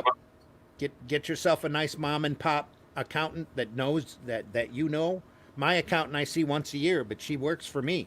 She doesn't work for some big corporation or some large computer program or whatever. She's looking out for my interest. You get the little mom and pop people who know the laws. And the other thing, though, you pay what you have to, and then you deduct what you need to in order to keep your business rolling. We've seen this go the other way. We've seen people fund books $40,000, $53,000, $60,000, and then spend through the money, and then realize they can't put out a product. They're totally boned. Yeah. And then you think, well, wait a minute, Taxman's going to come knocking. Yeah. On that money that you no longer have. Will you stop? There's an extra 30%. Well, I just want to warn you. You do crowdfunding. A lot of people run the crowdfunding because they're like, yeah, I'm gonna get other people's money, and they don't realize that Uncle Sam is gonna come calling. You want to hear some shady stuff? What's that? All right, I don't have the gossip thing you have. But when Marcel Dupree runs campaigns, he actually has it done under other people's names. Yeah. So how many people out there right now don't know that they're avoiding taxes by not claiming that money because Marcel just says, oh, just put it under your name, no big deal, the money will go to my bank account. The IRS was registering it with the person who signed up, not where the money goes. That 1099 goes out to you. Yeah. And Kickstarter don't send a 1099. You're supposed to make your own. Wow. They don't send 1099s? No. Oh, that's a good luck then. Yeah. But you better believe they send some sort of filing to the IRS. I'm Oh, sure yeah. the IRS is familiar. Anytime a big bankroll like this happens. It's Oh, like, okay. yeah. And it says in the paperwork, unless they're changing it now that they're union, it is your responsibility to handle the taxes. It is not theirs. Yep. They are not there to get to be part of the tax. Just like with Indie Comics, you are a private contractor with this. Before I go, I do want to point out one thing though that I heard, and I can't confirm this, Rob. And if I can, I will let you know so you can share it with others. But I've been told that several companies online are maybe not so secretly. A lot of these shopping cart companies, I don't want to throw names out there because these companies aren't ones I've heard of. They are ones I've heard of, but some of the companies aren't ones that have done it. But any company where you can go get yourself a free shopping cart or free online store, go check your indicia, go check your end-user agreements, your TOS, terms of service, because a lot of them have now changed their the money they're taking. So they've increased because they see a lot of people have run, since they know we're quarantined, or for the most part, have run online to make purchases. And what they're discovering is these companies are like, hey, you know what? If you're going to go online, maybe we can make a little bit more money now. So instead of taking that 4% we're going to take, 4% in a quarter, we're going to take 8% in a quarter. So be careful. Watch that. Watch your transactions you do digitally. I think Square takes, what is it, 15%? No, I thought it was 16, but I could be wrong. Yeah, I don't do Square. So and they take, but so watch that because a lot of these companies are messing with the numbers right now. Yeah. Because they know you kind of have no choice. Yeah, I mean, it's a good point. Going back to this whole cyber fraud thing, with everyone who's watching, Kickstarter is definitely a way to make money. Here's Indiegogo. I mean, I'm not a cool kid. I didn't get the cool kid pass through Indiegogo. I did horrible at Indiegogo. But it doesn't mean that there's not money on Indiegogo. And again, to credit, Indiegogo is a little different. You bring your audience. And I think that's the big thing people don't realize. You don't go to Indiegogo to find an audience. You bring them to Indiegogo. Yeah. So you can talk all the crap you want, but that man's got, I'm sure if we reload it, he's already up again. I just reloaded. He is at 173.5. He just made another $1,000. Just made another $1,000. $3,000. He was at 171 when we weren't looking. Yeah. He's gotten more 174,280. He's gotten more backers than everyone that I've covered in the last month. Yeah. Made more money than everyone I've covered in this last month. He's just barely an hour and 7 minutes into this. So this should be a $250,000 book easy. No. 300, 400. No. Yeah, probably 5. You think 5 it'll finish at? We'll keep an eye on the Indie Advocate. He boasts that his Cyberfrog 1 he did multiple campaigns for this, but he boasts Cyberfrog 1 pulled in 1.1 million. Jeez. And everybody knows, anybody that's been in the market long enough, number 2 is probably going to do half of your number 1. Yeah. Right? Yeah. If that's the case, it's going to be over $500,000 on this book. Or unless he proved he can deliver and that gets him some earnage. Or if it's one of those rare ones, that pumps up. A lot of these, especially the bigger name CG campaigns, have pulled in bigger numbers for number 2 than they did number 1. Yeah, I think they're all not only did they figure out what they were doing, but people actually got to see the product. Yeah, and that matters. And now you're building a brand. Yep. Gee whiz. Because that's one thing I've seen this last year. CG went from a quote-unquote movement to a brand. Mm-hmm. And they've been able to change a lot of narratives and say, hey, look, we're not Nazis. Stop saying that. I got some friends over there. There's been a lot of demonizing going on because everybody's jealous of what's going on, and few people want to go in there and actually find out what these people are really all about. And quite frankly, they're all about good comics. I've got some friends that are CG, and one of them recently he showed me his the back cover of his book, and he's got on the back cover of the book he's got all his indie shit, all his logos, and the blurb of the story. But under that he's got #ComicsGate on the back of his book, and I messaged him like, hey, what are you doing? Because you've got your book. He's got his book stamped to go through. He's got his book priced to go through Diamond. He's got a USB, not a USB, USB-C code. Yeah. And he's barcode and everything. And I'm like, there's going to be a few stores who aren't going to put that on the shelf just because you've got that on the back. You know, are you sure? You know, this is the wisest decision. And he's like, yeah, I don't care. You know, carry me or don't. You know, I made my money already. So, you gotta kind of, that takes balls, takes guts, and you just kind of stand in all of that. Speaking of guts, we have a new guest with us who carries around a pink hammer. Hammer. What's going on, Mr. Baker? Hey, how's it going, everyone? Hello. Hey. Thanks for joining us at Garag-A Con. Do you guys know each other? I don't know who knows each other. I'm always horrible at this. No, All right. Let me do the introductions. This is Terrence Baker. He's in my Florida community. We do a lot of panels together. We hang out at a lot of different shows, hopefully in the future if there are any shows. Great creator, does a wide variety of stuff, and does ICC. Randy, do you have to go? I do. Okay. I do. So, Randy? But it's really good talking to everybody. So Thank you for being on, my friend. thanks for having me. I'm also on the Zim Geek channel on YouTube if you get a chance to pop by there. ZIMM Geek. All right. So on YouTube, I throw videos up there whenever I can. So, and if not, then I'm sure Varian will tell you when Indy Volta's on again before he leaves. So I'm on there. So everybody take care. Thanks, Rob. Take care, Randy. Thanks a lot. We'll see you. All right. So Varian, this is Terrence. Varian does Indie Vault, Terrence. Okay, hi, nice to see you. How you doing? You can blame me for Indie Vault, yeah. Now, Terrence, tell the world who you are because you're brand new to the program. So do your intro. Pretend someone just walked over to your table and they go, well, what do you create? Tell them. Well, hello, and my name is Terrence Baker. I want to say, first of all, hello to everyone. And I am a comic book artist, publisher, and writer. I founded a small group in 2013 called ICC, which stands for Independent Creators Connection. We started with about 5 members, 25 members. In 6 months, we had 100 members. I'm proud to say that today we have over 10,000 people in the group, and we have a published magazine that was initially distributed by Diamond, and it's available all over the world. It's called Independent Creators Connection. The website is of the same name. I myself have comic books that I've published. I've got over 34 books now, and they're available on Indie Planet and Print by Demand. And I also do photography as well. And I'd be hurting myself if I didn't tell you that I was a cosplayer. I dress up as heroes as well, as does my wife.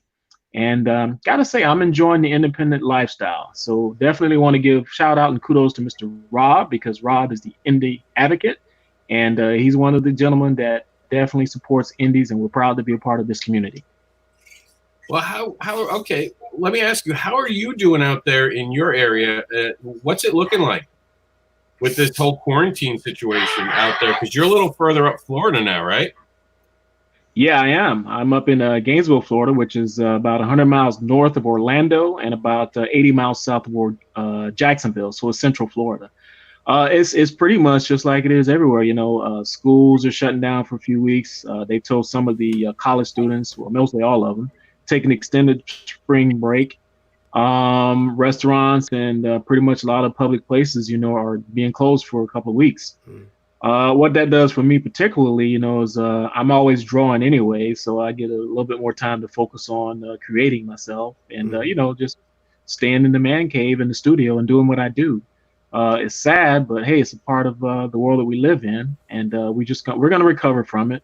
But for now, we just got to do the best thing we can do, and that's just still be creative. Mm-hmm. I was thinking about that myself. It's like, you know, what are you going to do about, you know, not being able to go out? And I'm like, you guys realize that I only went to cons and to the supermarket, right? Everything else was like shipped to me, you know, I ran out to go get very quickly. If they had drive-through GameStops, that'd be awesome, but they don't. So I have to maybe go out and go into the game. But it's really, I think, some of us won't. Some of us it won't affect. I mean, a lot of us are artists. We don't get out much anyway. So, like you said, you're going to be spending more time. If anything, you're going to have now a large amount of product in a couple of weeks than you would have normally. That's true. That's true. That's a good point. Because believe it or not, a lot of creators now, we get a chance now to just concentrate more on what we're doing and without so many outside distractions is what I like to say.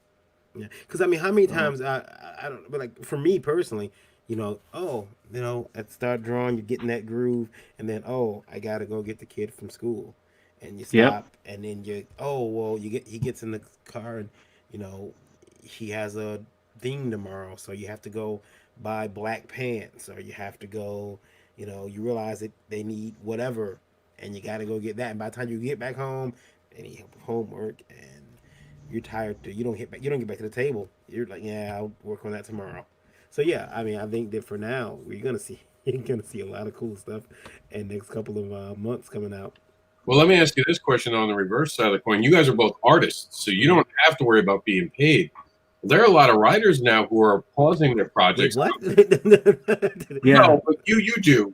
Oh, you're right. Artists don't get paid. We never get paid. No, you guys get paid to do work sometimes on a book. Right. As a writer who now is facing this bad economy with cons, who has money out there that can't get it back, so they paid for shows they're not going to. Mm-hmm. A lot of writers have stopped actually production on books because they don't know what the future looks like. How can I afford to do a book now that I'm in debt? I haven't made money. I haven't been on a show. A lot of times we fund our books by selling our books. Mm-hmm. If you're not selling your book, you can't do it. Do you think that's going to really start affecting artists? Because that writers can just stop and we can start writing.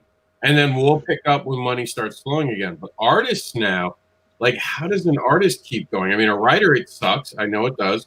But they can pause. But an artist, because a writer's never been getting paid. So to them, they just have a flow of money problem to keep creating. But they're just used to not getting paid. What does an artist do now that all of a sudden you have all these writers who are like, look, if I can't go to a show, I can't afford to pay for art? It's a good question, And if I could respond initially, I'll say for me, when I first started doing this, I've been drawing for a long time, since I was like 4 or 5 years old. And I developed that passion for art, even sequential or pinup art, very early on. So I was drawing well before I got paid the first, a commission or selling a book. I've been drawing because it's something I enjoy doing. I think that now with the way the world is now with 2020 and this new pandemic that we have, is for some artists, it's going to give them a chance to, even if they have to scale back on getting commissions, they still have a chance to perfect their craft. If this is something that you truly enjoy doing and you're not in it for the money, obviously the money is a great thing to have. I understand that's a great incentive. That's a great ice cream on the cake. But if you have been drawing before you ever got paid and you've enjoyed it, you'll still have that enjoyment for yourself personally. Now, if you have a business that you're running that is based off your income, then obviously, you might have a huge impact with what's going on today. And I can understand, I have compassion for those people. But each artist is individual and they're in it for different reasons. So that's my answer to that. I understand what you mean. There's a lot of overlap there. Most artists, we didn't start drawing because we wanted to get famous. We started drawing because our parents wanted us to shut up. So they gave us a pen and paper and told us to go sit in the corner, stay away from my damn walls. And,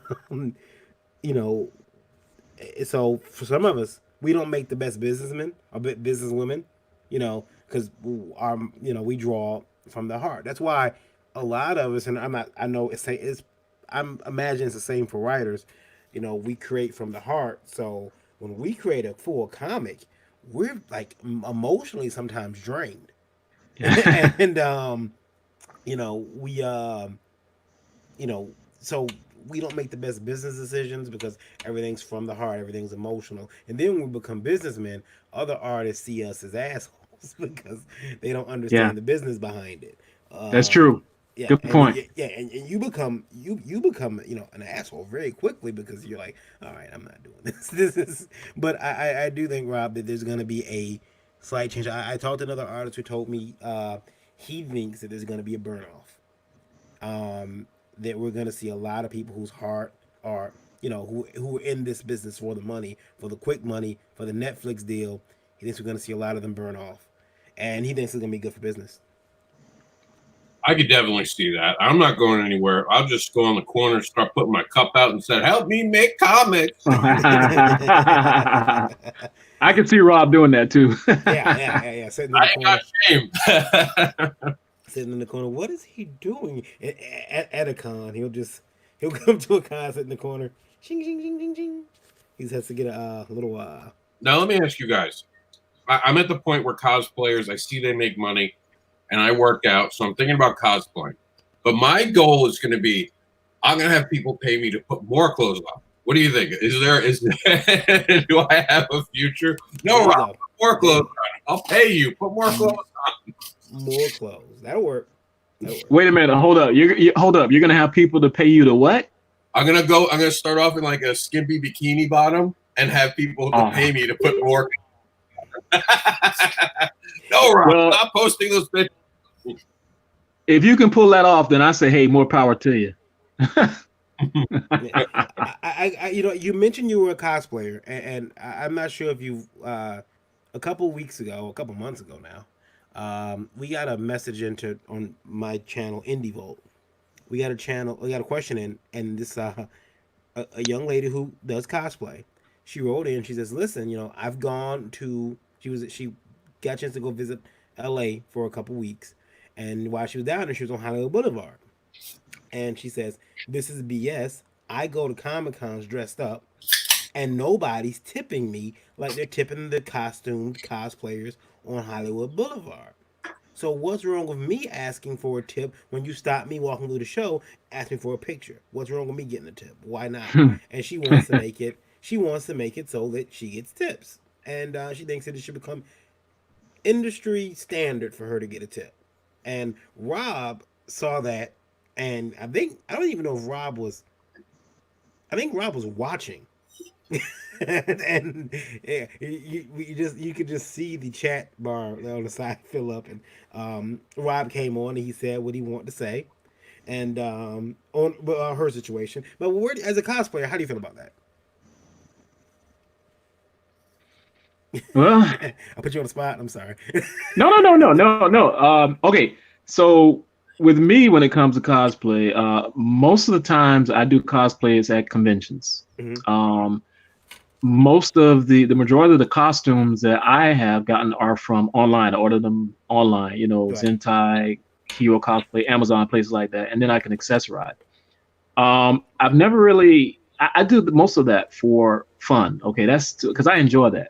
First of all, I love taking photos, because photography is a secondary hobby of mine. And I love the reaction I get from the kids. And, Mr. Baker of ICC, thanks, Rob. And I love the reaction from adults that we get, too.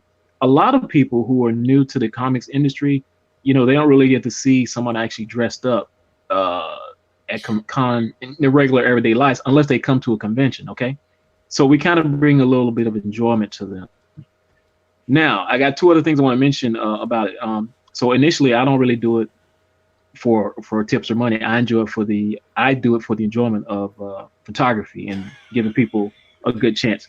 Now, that being said, there's two additional things. My wife is also a cosplayer. She's got her own YouTube channel now and Instagram called the Afro Cosplay, and she's getting a huge fan base. She does way better than I do because she really gets involved in the cosplay and the costumes. What we do on my studio portion, because I have Baker Studios LLC, which is actual business, a licensed photography business.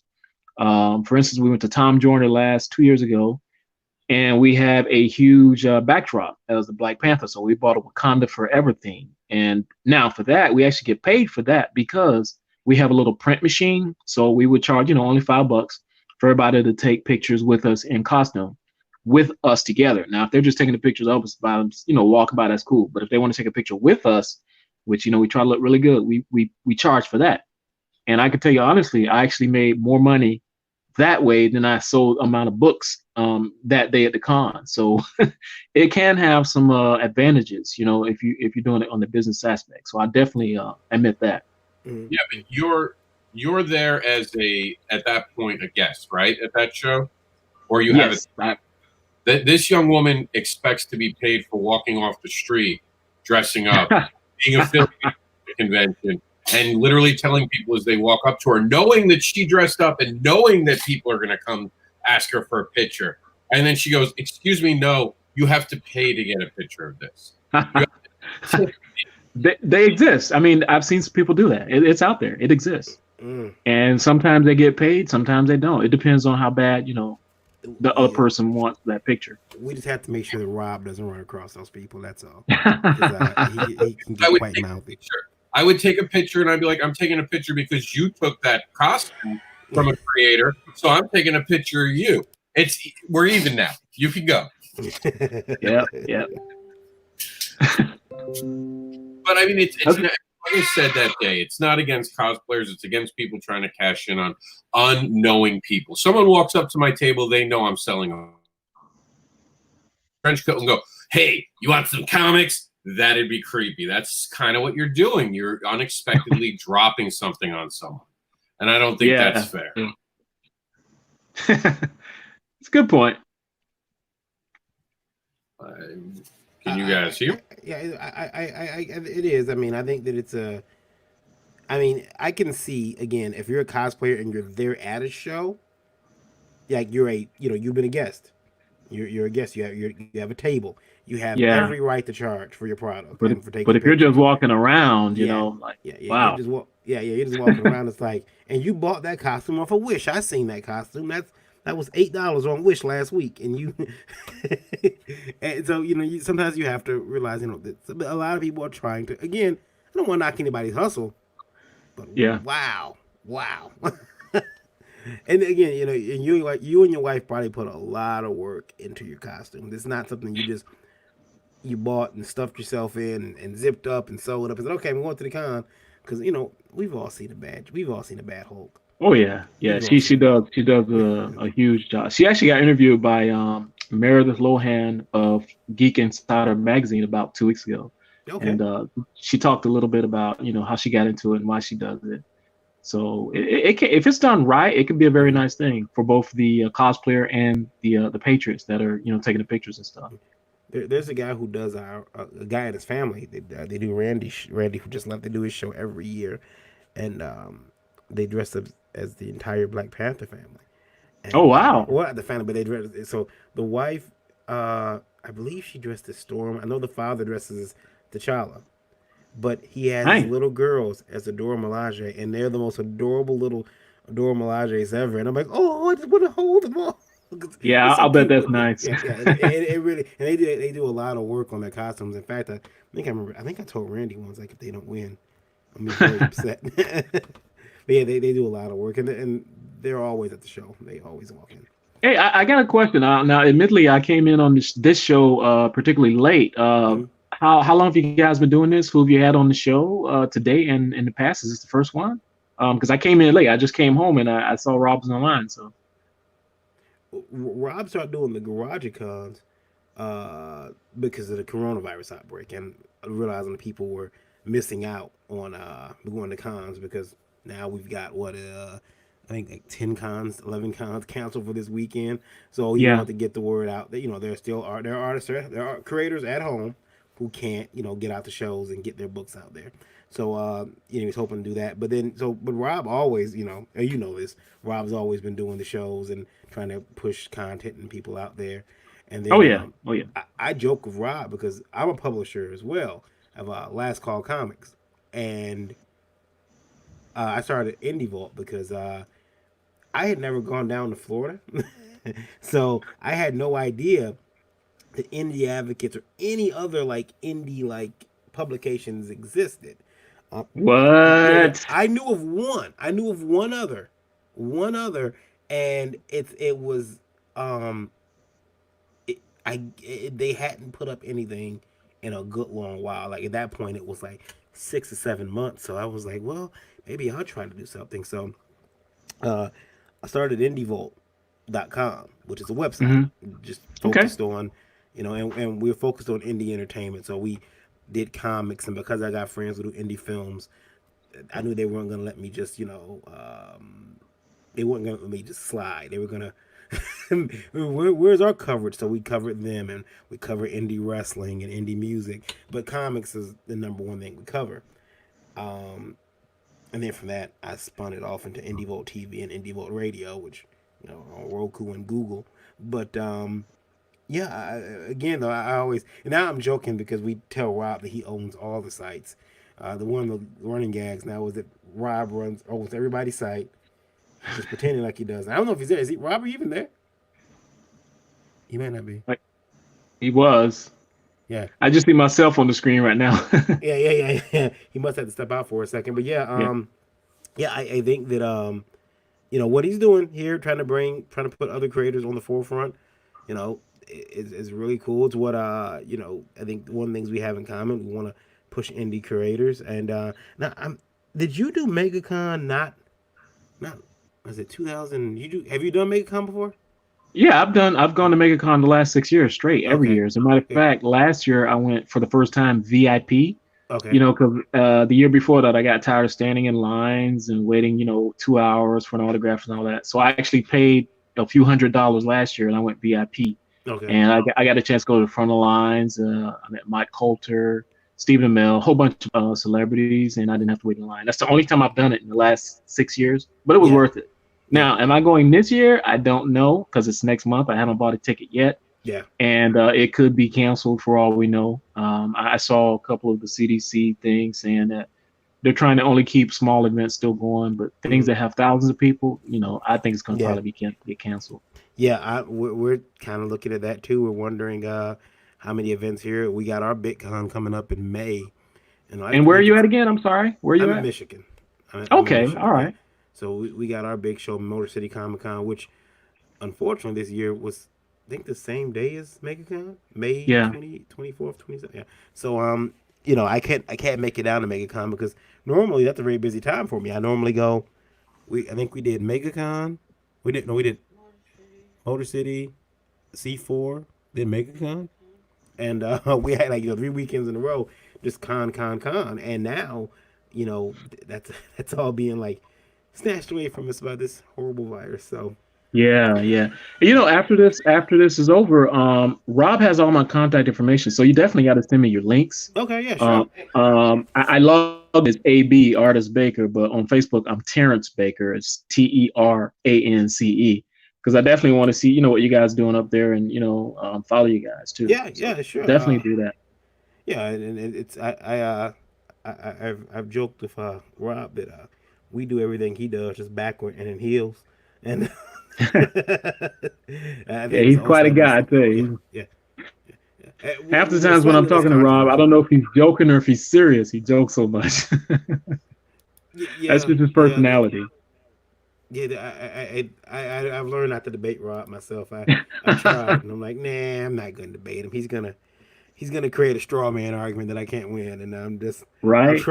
I'll try, and then I watch. And the thing is, right now here in Florida, it's 1:32. I got home about 20 minutes ago, and I just happened to turn my phone on, and I got a text from Rob, and I saw that you guys are doing a live stream, and I told him I had some PC issues. I'm actually working on my computer now at the same time. Yeah, okay. But when do you think the next one of these is scheduled? Because I like to, be there from the beginning. Yeah. Well, I think we mean from our shows or Rob's. Both. But when is yours? And Rob's shows are kind of infrequent. I know he ended one, and Rob does so much it's hard to keep with what he's starting and ending. But for us, on IndieVolt on YouTube, we do a show every Tuesday night at 9 p.m. Eastern Standard Time, so same time as yours. It's because it's one. And that's the actual name of it. It's IndieVolt. That's the name of the channel. Yep, IndieVolt. IndieVolt. Okay. Okay. And we let me see here. I'll actually we try to we cover everything, but me and Randy do that show. We're there every Tuesday night, and then we have another show Indie Vote Breakfast Buzz, which is every Thursday morning at 9 Oh wow, a.m. you guys do a lot too. Yeah, which is our joke. Our joke is that we do the Thursday morning show to apologize for everything we said Tuesday night. And then my wife, she started a show on the network as well called. That's very interesting. All right. Well, it looks like I'm having some computer difficulties now. So I don't know if you all can still hear me, but I want to say it's been a pleasure being part of the show. And I'm going to follow you guys and see what I can, tune into. So I want to thank you. All right. And it looks like everybody's faded out. I can't hear anyone. So I'll go ahead and exit now. But I'll be in touch in the vault. Okay. Gotcha.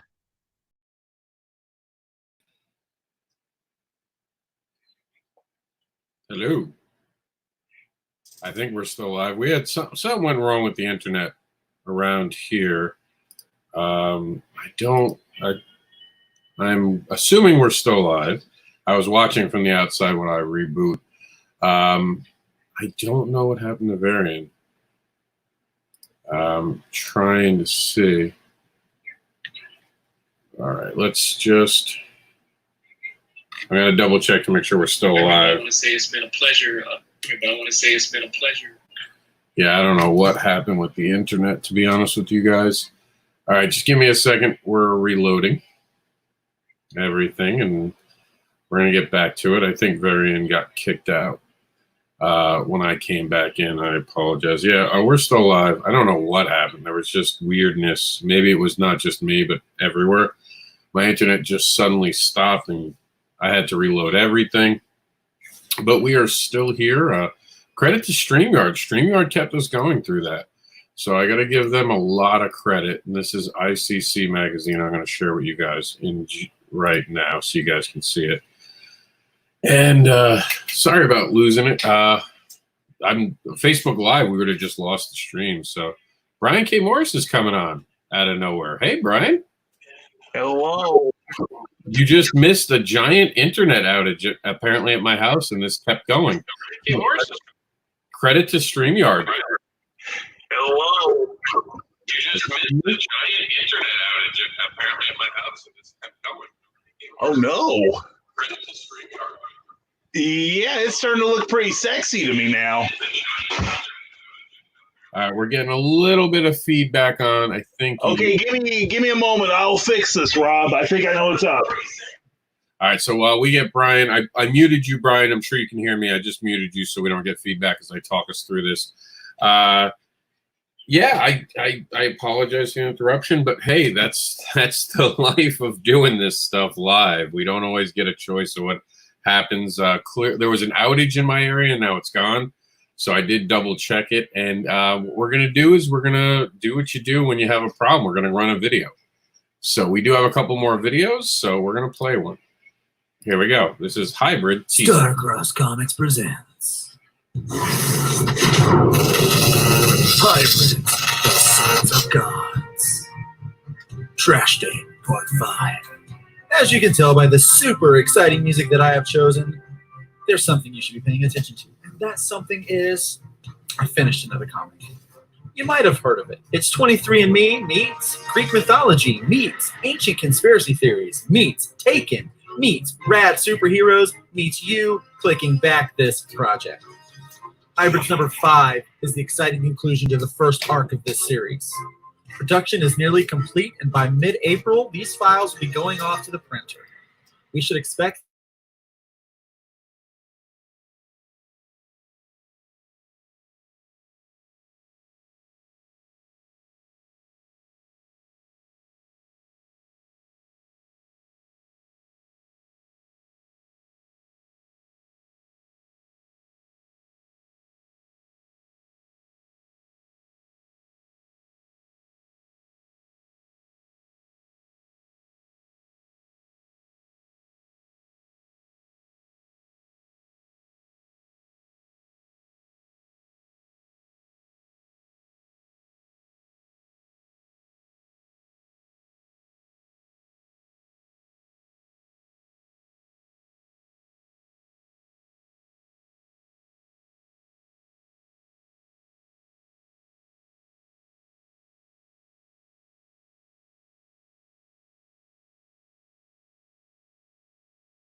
Well, I don't know if anyone else is getting any audio, but if Rob doesn't come back soon, I'm hijacking this channel. So look out. People are called to step up, and differences are set. I'm here. Are you not getting the audio? Yeah, I'm not hearing it. Oh, that's weird. Well, I hear you.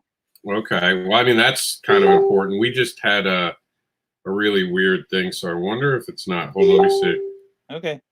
If it's playing. Oh, yeah, you're right. I don't think it was actually playing. Okay. Okay, good. I like it when kerfluffles are actually not me.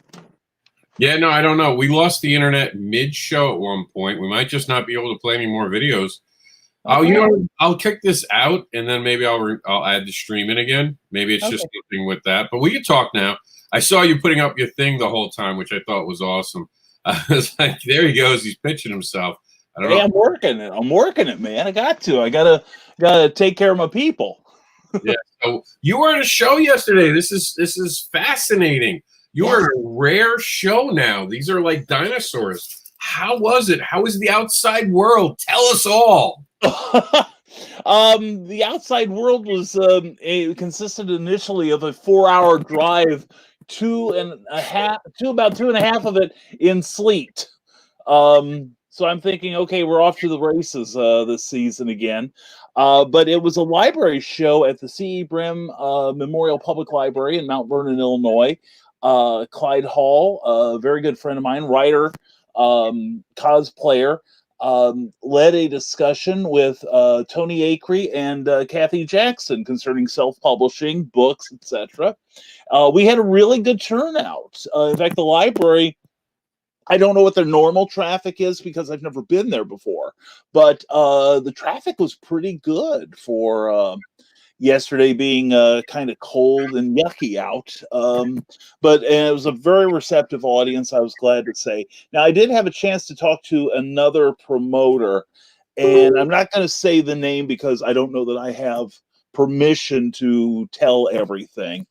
But I think I heard you say earlier that smaller shows might be allowed to go on. And the one we were talking about is definitely a smaller show. Now, I am looking at a couple of fairly large shows coming up in the next 3 or 4 months that right now, no idea. Haven't heard yay or nay whether they will be going off. But, well, for instance, in Indiana, Governor Holcomb, a couple 3 days ago, said that any assemblage of 250 people or more would be basically disbanded, would be pretty much told, don't meet for health reasons. We get it. And I know that the larger events that I'm going to later this year more than qualify, almost tenfold.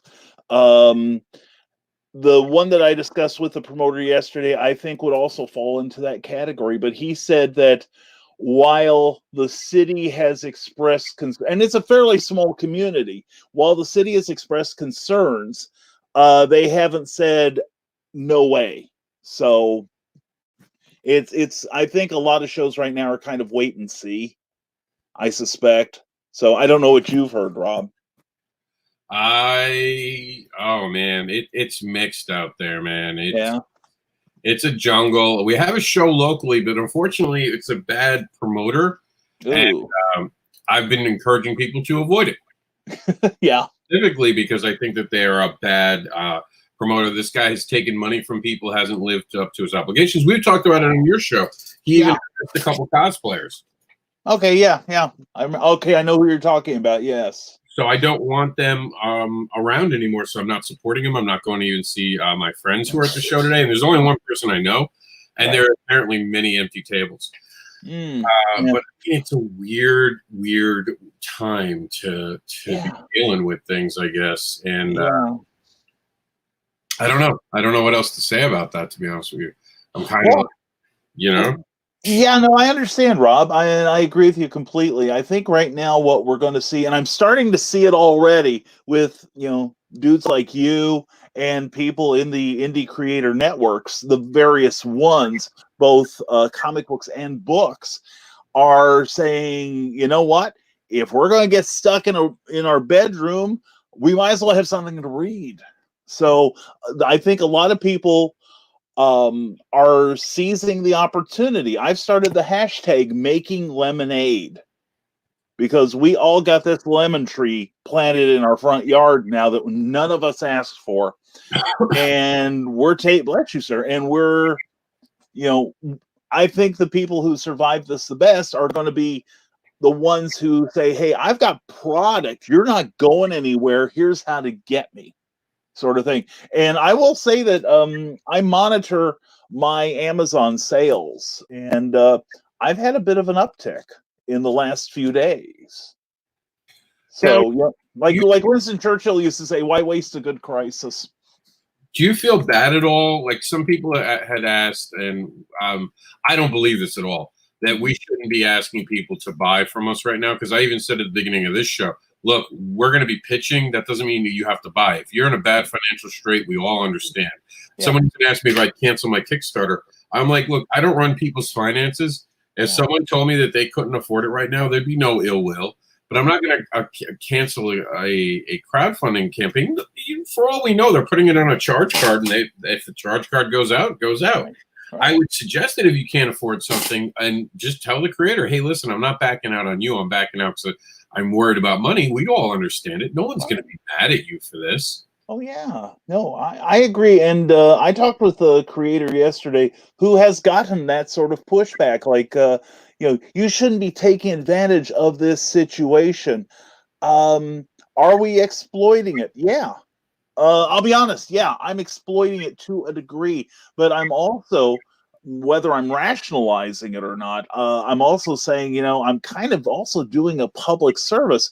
And it would be one thing if I said, hey, just go up and buy Rising Tide stuff, or support Celebrity Ghost Hunters with Ona Carroll that I happen to have written the story for.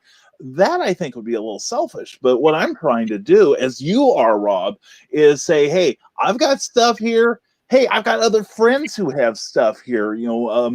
This is I'm turning my pages into a smorgasbord of creativity and giving other creators an opportunity to get the word out. I think, and I don't want to sound bad about this, considering the conversation I had with this other creator and someone who told him you shouldn't, and this is just all kind of a generalized thing, you shouldn't be pushing yourself. You shouldn't promote your work. The work should sell itself, which you and I both know is total bull. But also she said that this person, relatively speaking, if the top of the screen is like Stephen King, she's probably about here, and this person is probably like, you can barely see my hand under BKM of Rising Tide Publications. So, it's the old adage about, putting crabs in the basket, that you get one, they'll try to climb out, but if you get more than one, they'll all try to get out, and everybody will be pulling them back into the basket. So I think it's some sort of professional jealousy thing, in my humble opinion, or not so humble, really. So, well, I could definitely see that. I definitely think that I don't know. I think people might be misunderstanding what we're doing things like even this. Like, this isn't about promoting. This is about promoting people. Right. And, you got to realize that we're not doing this to take money away from people. No. We're responding to a changing market, and that market we're responding to. That's all we can do. Exactly. And if they hadn't spent all their money on hoarding toilet paper, they'd have money for our stuff, right? Yes, they would. Oh, my goodness. And it's funny. Everyone is so shocked about this. I guess because I've been through a few hurricanes now. I've noticed it down here, and I've noticed it up north, because we always had the bad snowstorms, and everyone would buy pumpkin eggs and bread. I'm not. This doesn't surprise me. This is how people are. Yeah, I read an article was recommended to me yesterday, and they make a good point about how people are buying up like toilet paper and hand sanitizer because that's their way of feeling as if they are in control of what's going on around them. And science will tell you differently, but yeah, it's like I understand it on that level, but I will also remind people that many communities, the folks that are buying it strictly to resell them, many communities, many states have basically laws against gouging. Speaking of creators, we're joined by the one, the only, Mr. Molinari, who skipped a show today, right? I'm sorry, repeat what you said. You skipped a show today, didn't you? Yeah, I did that. I was slotted to go to Garag-A Con, and I just kind of did the calculations, and my wife basically just asked me not to go. She didn't think it was worth the potential risk. So part of it is you have to think about what you might be bringing back to your family. So sure. So now, do you guys know each other? No, I've only seen Brian's stuff on Facebook. Well, your luck's run out. It's a pleasure to meet you. So good to meet you. Now, Brian, this is the creator of The Shepherd, that story I've told you about. That it's you come highly recommended, sir. Very good. Thank you. And Brian has done everything that is Rising Tide. He brings creators together more than I do, I think. And that's an impressive thing to say. And he does it twice a week with Nevermind the Furthermore, and once a week on Tuesday nights. And the Nevermind the Furthermore is Monday and Thursday. Tuesday nights with Clever Title Pending. Yeah, and if I weren't so shy.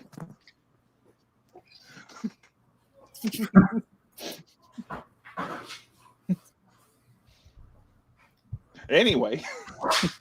No, you made a good point about being cautious about what going out into these shows. I did a library show yesterday, and by the time I got there, they'd pretty well swabbed the place down with antiseptic. Yeah. I was very careful to wash my hands constantly, and like I was about to operate, and just generally take every precaution that I could. Yeah. So, how virulent I am now, and I'm in that danger. I'm on one of the danger zones too, because I'm 64. So, yeah, I think part of it is the unknown. There's a lot of unknown with this, and I was telling Rob this morning that I think that this is going to go a lot longer than people think it's going to go. I think that we need to, like this week I was scheduled, there were 2 cons that I was scheduled for that postponed, Fan Expo Dallas and then North Carolina Comic-Con Oak City, which is a Raleigh show. Mm-hmm. And both of them postponed. One, the Raleigh pushed back to the end of May, and Fan Expo went to like the 3rd week in June. Mm-hmm. And the one at the end of May, I couldn't help but think that, that may not be far enough back. Mm-hmm. Yeah, I think I agree with you there. I had one show, EIU Con, which was going to be held at the Eastern Illinois University in Illinois, of course. And the shows I'm hearing about in my region are saying we're going to reschedule. Yeah. Fortunately, nobody has said yet we are canceling, we're giving up. So, but I do agree with you. A lot of shows in this region of the Midwest are saying, okay, we're taking kind of a wait and see attitude till, like I'm hearing most of the time, mid to late April. But I agree with you. I think this is going to get a bit worse before it gets better as far as the real news goes. I'm not talking about the fake panic stuff, but the real stuff that comes out of the CDC and the World Health Organization. In fact, what was it? I saw that as of yesterday, Illinois has like a confirmed 20 cases of COVID-19, and we just here in Indiana just got like another 4 up again towards the northwest part of the state. which is pretty much mostly considered Chicago suburbs. Yeah. Yeah, I read yesterday there were 51 here in Florida. I don't know how accurate that is, but I think these kinds of things, they have a way of spreading. And if you look at even with China, how long they've been battling it, I think that one of the interesting parts to me is that we've had these viruses that there's several of them that seem to have come out of China, and we don't do a lot. We're not doing too much, I don't think, to prevent that from happening repeatedly. Yeah. Well, I think America in particular kind of went into this without any sort of real plan, any sort of contingencies in place. And I'm not trying to get political here at all, but I think the first thing I saw that anybody did in the administration was to fire the panel of experts on infectious diseases. That was a legitimate White House thing. There was a line item budget thing, and they one of the first things the administration did was get rid of that group. Now, they couldn't have known this would happen. Yeah, but we also have we also have the CDC. They obviously responded to it. Like Andrea says, we have to look at China and maybe start deciding how we're doing business, because we could have stopped it a lot earlier and people said it was panicking. And if we had shut them down right away, we wouldn't be where we are today. But one of the things that I definitely know, and this is a fact, and that's Mr. Molinari creates great comic books. Tell us about the new comic book that you got coming out, because it's brilliant. And it starts all the way back when you first started it. Well, I'm a little nervous about calling anything brilliant. That was my word. You can use it. All right. Yeah, I won't adopt that word yet. Okay, so we have a book that's coming out. We're doing the covers for it, and it still needs to be lettered, but all the interior art is completed. It's called The Valentine, and I'll see if I can show you, give you a peek at some of the interiors here. Just a minute. Try to see if I can give you something that is. We're doing this in like grayscale. This particular one, I try to do my books, differently. Let's see what we got here. Well, while you pull that up, do you mind if we play a video from Brian's stuff? Because Brian's actually got a Kickstarter going right now. Oh, cool. Let's do that. Let's drag up that Kickstarter and play that wonderful bean footage that we got going on. All right, so that's on your page, right, Brian? Yes. You may have to scroll down because I've been doing the promotion thing all day. Gotcha. Yeah, you promote a lot. And by the way, I want to say this while we're on air before we do this. You made a wonderful video about calming people down, and I really think that's important, that everyone just needs to chill a little bit. So credit, we played it on the show yesterday. It was very calming. I thought it was well done and well written. And I don't care that you were reading off a paper. Forget anyone who tells you otherwise. But here it is. I think I fixed my problem. Just give me a thumbs up if you hear the volume. I think it was on my end and I was able to fix it. Hi, I have an opportunity for you. This is Garag-A Con, Queen of the Paranormal. I'd like you to become part of my team with my celebrity friends on a wonderful Kickstarter program called Celebrity Ghost Hunters. Jimmy Star and Ron Russell have dazzled millions with their Jimmy Star Show with Ron Russell and interviews on the red carpet in Hollywood. Eileen Shapiro is a world-renowned music interviewer, interviewing music giants like Adam Ant all the way to Dionne Warwick. There's me, Karosha Ona, Queen of the Paranormal, first person in comic book history to do what she does in real life between the pages of a comic book, being a superhero. And here's where you come in. Just click the link. It'll bring you to our Kickstarter campaign. And for as little as $1, you can become part of our team. There's also rewards where you can become a person in the comic book, whether it's a ghost, demon, or like a Hollywood picture on the wall with your face in it. We have fun rewards, And we have a lot of secret video footage we're going to be putting up. Only for our backers that join our team. This is Karosha Ona, and I hope you become part of our celebrity team. All right. So, Brian, do you want to give a quick pitch to it while we just watched it, and then we're going to head over to see some cool art. Excellent.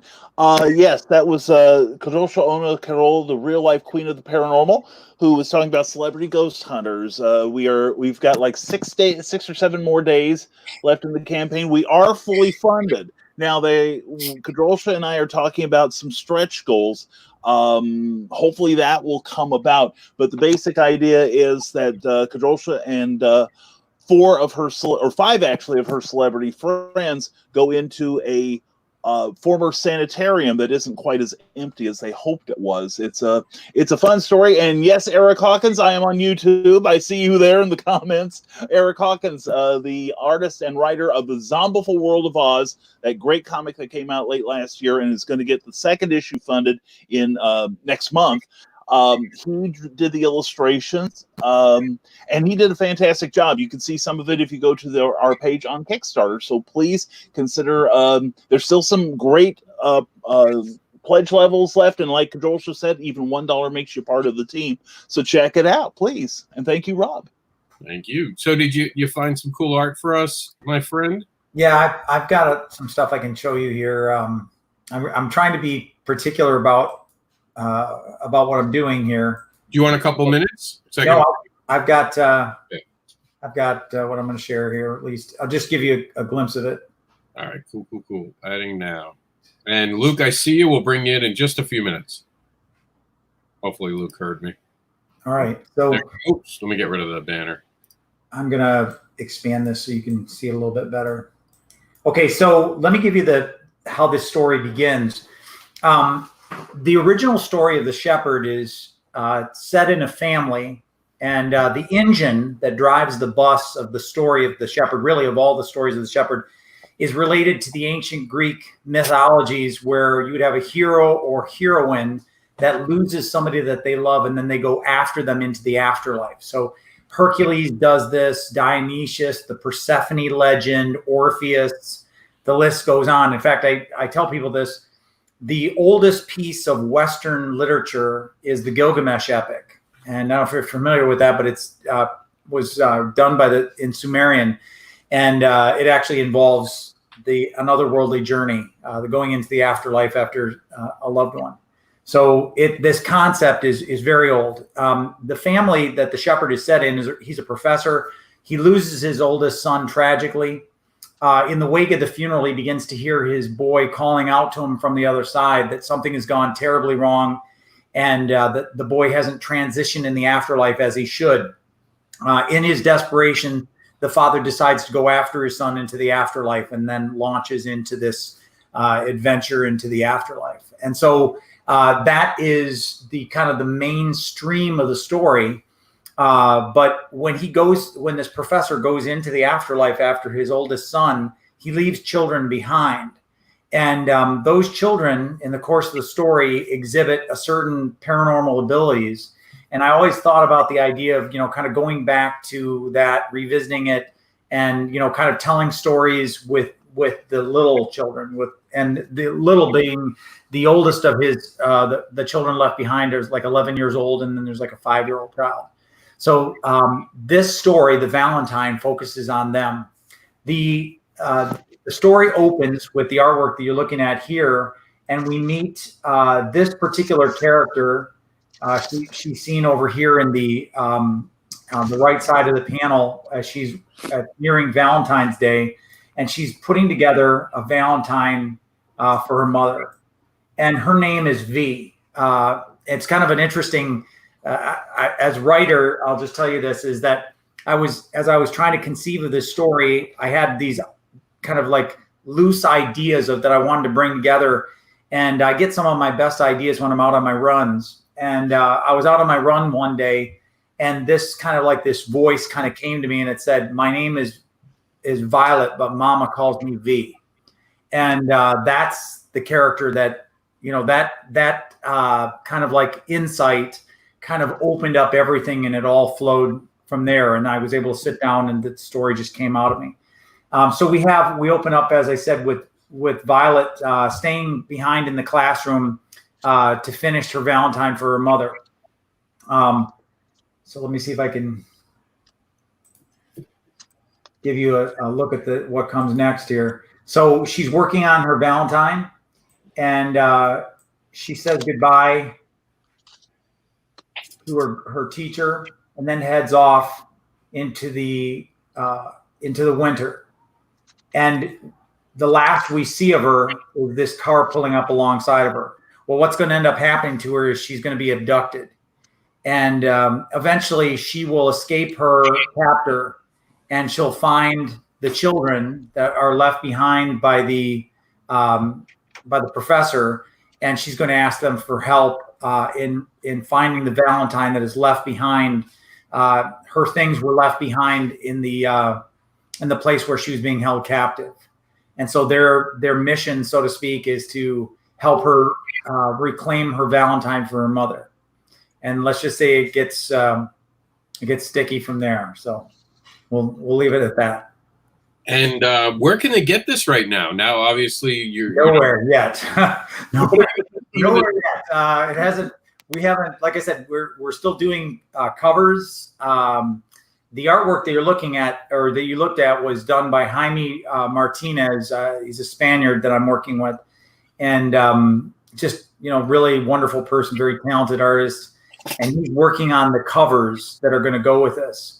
And then I also have a surprise guest cover artist who's going to do the trade paperback. And I'm going to refrain from telling you who that is, but let's just say this is a person that you will have known their work long before they did any work for me.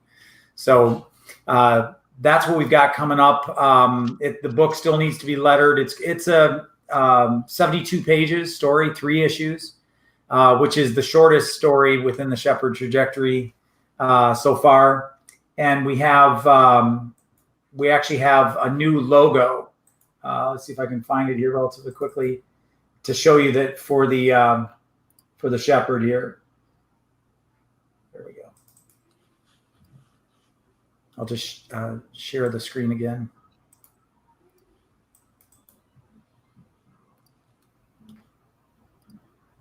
This is the new logo for that line. So basically, the Shepherd Junior is spinning off of the Shepherd, the main stories of the Shepherd.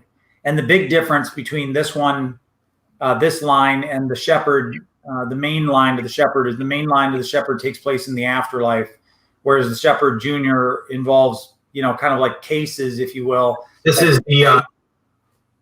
Go ahead. Oh no, that was just backfeed. You're good. Oh, okay. So basically, this is, if you could think of the idea of like paranormal investigators, children paranormal investigators, getting cases on this side of the veil, so to speak.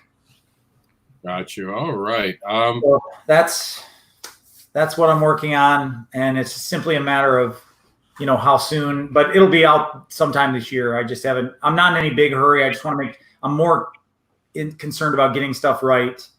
Because I'm not the kind of person that's in a big hurry to publish stuff. I've got plenty of things I've published, and I'd rather get it right, because once it's out there, your name's on it.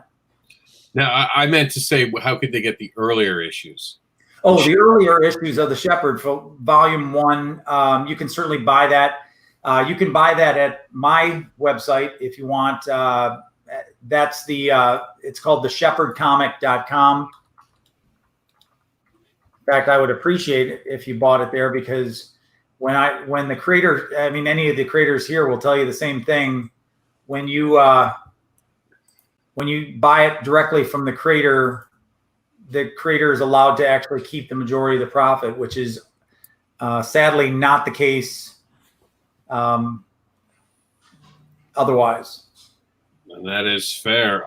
We have someone joining us, and you might actually enjoy this creator, as he created something really cool. We're going to throw up that screen right now for you. Where'd it go? Oh, I guess you took it. Oh, hold on. I can put it back. Yeah. This is our friend Luke Stone. What's going on, Luke? Oh, not much. An atypical Sunday, if you will. Everything's closed down. There's no toilet paper to be found. So, what do you do? People are scared shitless. What can I say? They must be.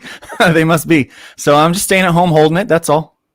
I just take a shower. That's what I do. Every Take a time shower. I take a shower. Everyone laughed when I said I should buy a bidet. Now it's like, Hey, look. who's laughing now? I'm very fancy. I have my toilet paper tie on. Oh, wow. You're just showing off, man. You're I have high roller over there with all that currency. I'm making it rain toilet paper. Tell them about your project, though, because that's a really interesting project. So take it away. Look, we were trying to watch your video. We had internet issues, and it didn't work. So now you replace your video and tell us. Okay, all right. I'll replace my video. Yeah, my project's called Hybrids, the Sons of Gods. I've actually got a Kickstarter going right now. It's a 30-day Kickstarter. Very, very conservative funding goal there. So, but basically, Hybrids, the Sons of God. So I don't know how familiar everyone is with a book called the Bible. It sold a few copies over the years. Well, in that, it's kind of like this collection of books, and one of the first ones is this book called Genesis. And in Genesis, it talks about these sons of God coming down and seeing the ladies and liking them and taking them for wives and having babies. And these creatures are called the Nephilim. And so I thought that was pretty interesting that not only does Christian culture talk about the Nephilim, but literally every religious culture on the planet talks about these Nephilim, about angel human hybrids. And that got me thinking, if all of them talk about it, something must have happened at some point to kind of spark that. And then I also started thinking a little bit beyond that. It turns out that all of the stories of the Nephilim kind of predate the Greek gods by a few hundred years. And it turns out a lot of people actually believe that the Greek gods were inspired by real life Nephilim. And when I found that out, I was like, oh, here we go. Okay. So we started working on this whole idea. What if actual Nephilim or angel human hybrids existed and they inspired the Greek gods? And what if, as genetics works, as they continued to marry and have kids, this genetic trait or a trace of angel DNA stayed in people, but it got watered down? And what if one day something happened to wake that up? And people started to develop out of nowhere, kind of like these powers of the Greek gods. And so that's what happens in the world that I've created with Hybrids, the Sons of Gods. Now, it is a superhero book, but it's not like a typical superhero book. So there's this whole genetic aspect to it. But really where we jump into the story is what happens is, out of nowhere, as people start to develop these powers like the Greek gods, they also start to vanish. They start being abducted and taken. And we actually start out book one with kind of the view of this guy. You see him on the screen right now. It's Trash Man. His real name is Clarence, but he goes by Trash Man because he is a literal trash man. He hates his name, Clarence. It goes by his nickname. And we kind of follow the story starting out from his point of view. And so you get to kind of see see life as it is from him, and then we move on from there to kind of get into the rest of the story. And so this first arc is called Trash Day because it starts on Trash Day, and then it goes through 5 issues. And it's taken me a while to get to 5 issues. We actually released the first book with another company, and that company closed, and then another company picked us up. And so we've kind of gotten this going, and over the course of the last 12 to 24 months, we've really been going hard at producing the book and getting it out there. So you'll notice that the first issue was drawn probably 2016-ish, probably around the same time I met Rob actually online. And so about 2016-ish. And so I've grown a lot in my art since then. So there is an obvious progression. Some people's like, well, it looks like a different artist. I'm like, well, it kind of is. I'm kind of a different artist now than when I started out. So that's kind of the basics and the kind of the premise of the book. So really it kind of follows this team of heroes that's trying to find out why all of these quote unquote superhumans are being abducted. They're trying to figure out who's taking them and where are they taking them. And then ultimately, why are they taking them? And so we kind of learn this whole story And it all culminates here in issue 5 that's coming out in May and is in Kickstarter right now. So that's kind of the basis of the story. I think that's really cool, dude. Congratulations. Thanks. And I have seen that the art, and I've said this to you, has really improved. It really has. I've learned a lot about how to make a book over the years. So I've gotten better with pacing and with layouts. And then I also learned some of my own strengths and weaknesses during this process. I'm really good at trying to do certain things, but one of my weaknesses is I kind of get in the same rut of making frames and panels and pages lay out the same way. I start to kind of create my own tropes, if you will. And I find that what helps me is if I find someone because I work on a lot of books all at once, and I'm in full-time work with my day job, and I can't really draw as much as I want and quickly as I want if I have to do everything myself. And so I actually hire a layout artist for each book, and sometimes it's the same artist, sometimes it's a different artist, but I have them do like all of my panel layouts and thumbnail. So I kind of like, oh, this is the camera angle I'm looking for, and this is where the characters might be. And that'll probably change. Like, there's a good chance that some of those aspects of the book will change. But a good 60 to 70% of what my layout artist comes up with will usually stay in the book. And it just gives me a kind of a creative starting point to go from. And so it helps me focus on the things that I'm better at when it comes to creating, and I lean on other people's strengths. All right, gentlemen, a lot of great stuff coming from you three. I'm really, really excited. Brian shakes his mic. He always has problems with his mic. What's going on with you guys? Do you think for I don't know, what's the strategy to get past this? And I'm definitely someone who's kind of worried about this. And we were talking about it earlier. I've suspended all my projects right now that I'd have to pay art for because I don't know if there's a flow of anything coming in. Everything's going out right now. There's still rent. You still got to pay for your internet. All those bills didn't go away. I even said they should stop the post office because all I get is bills.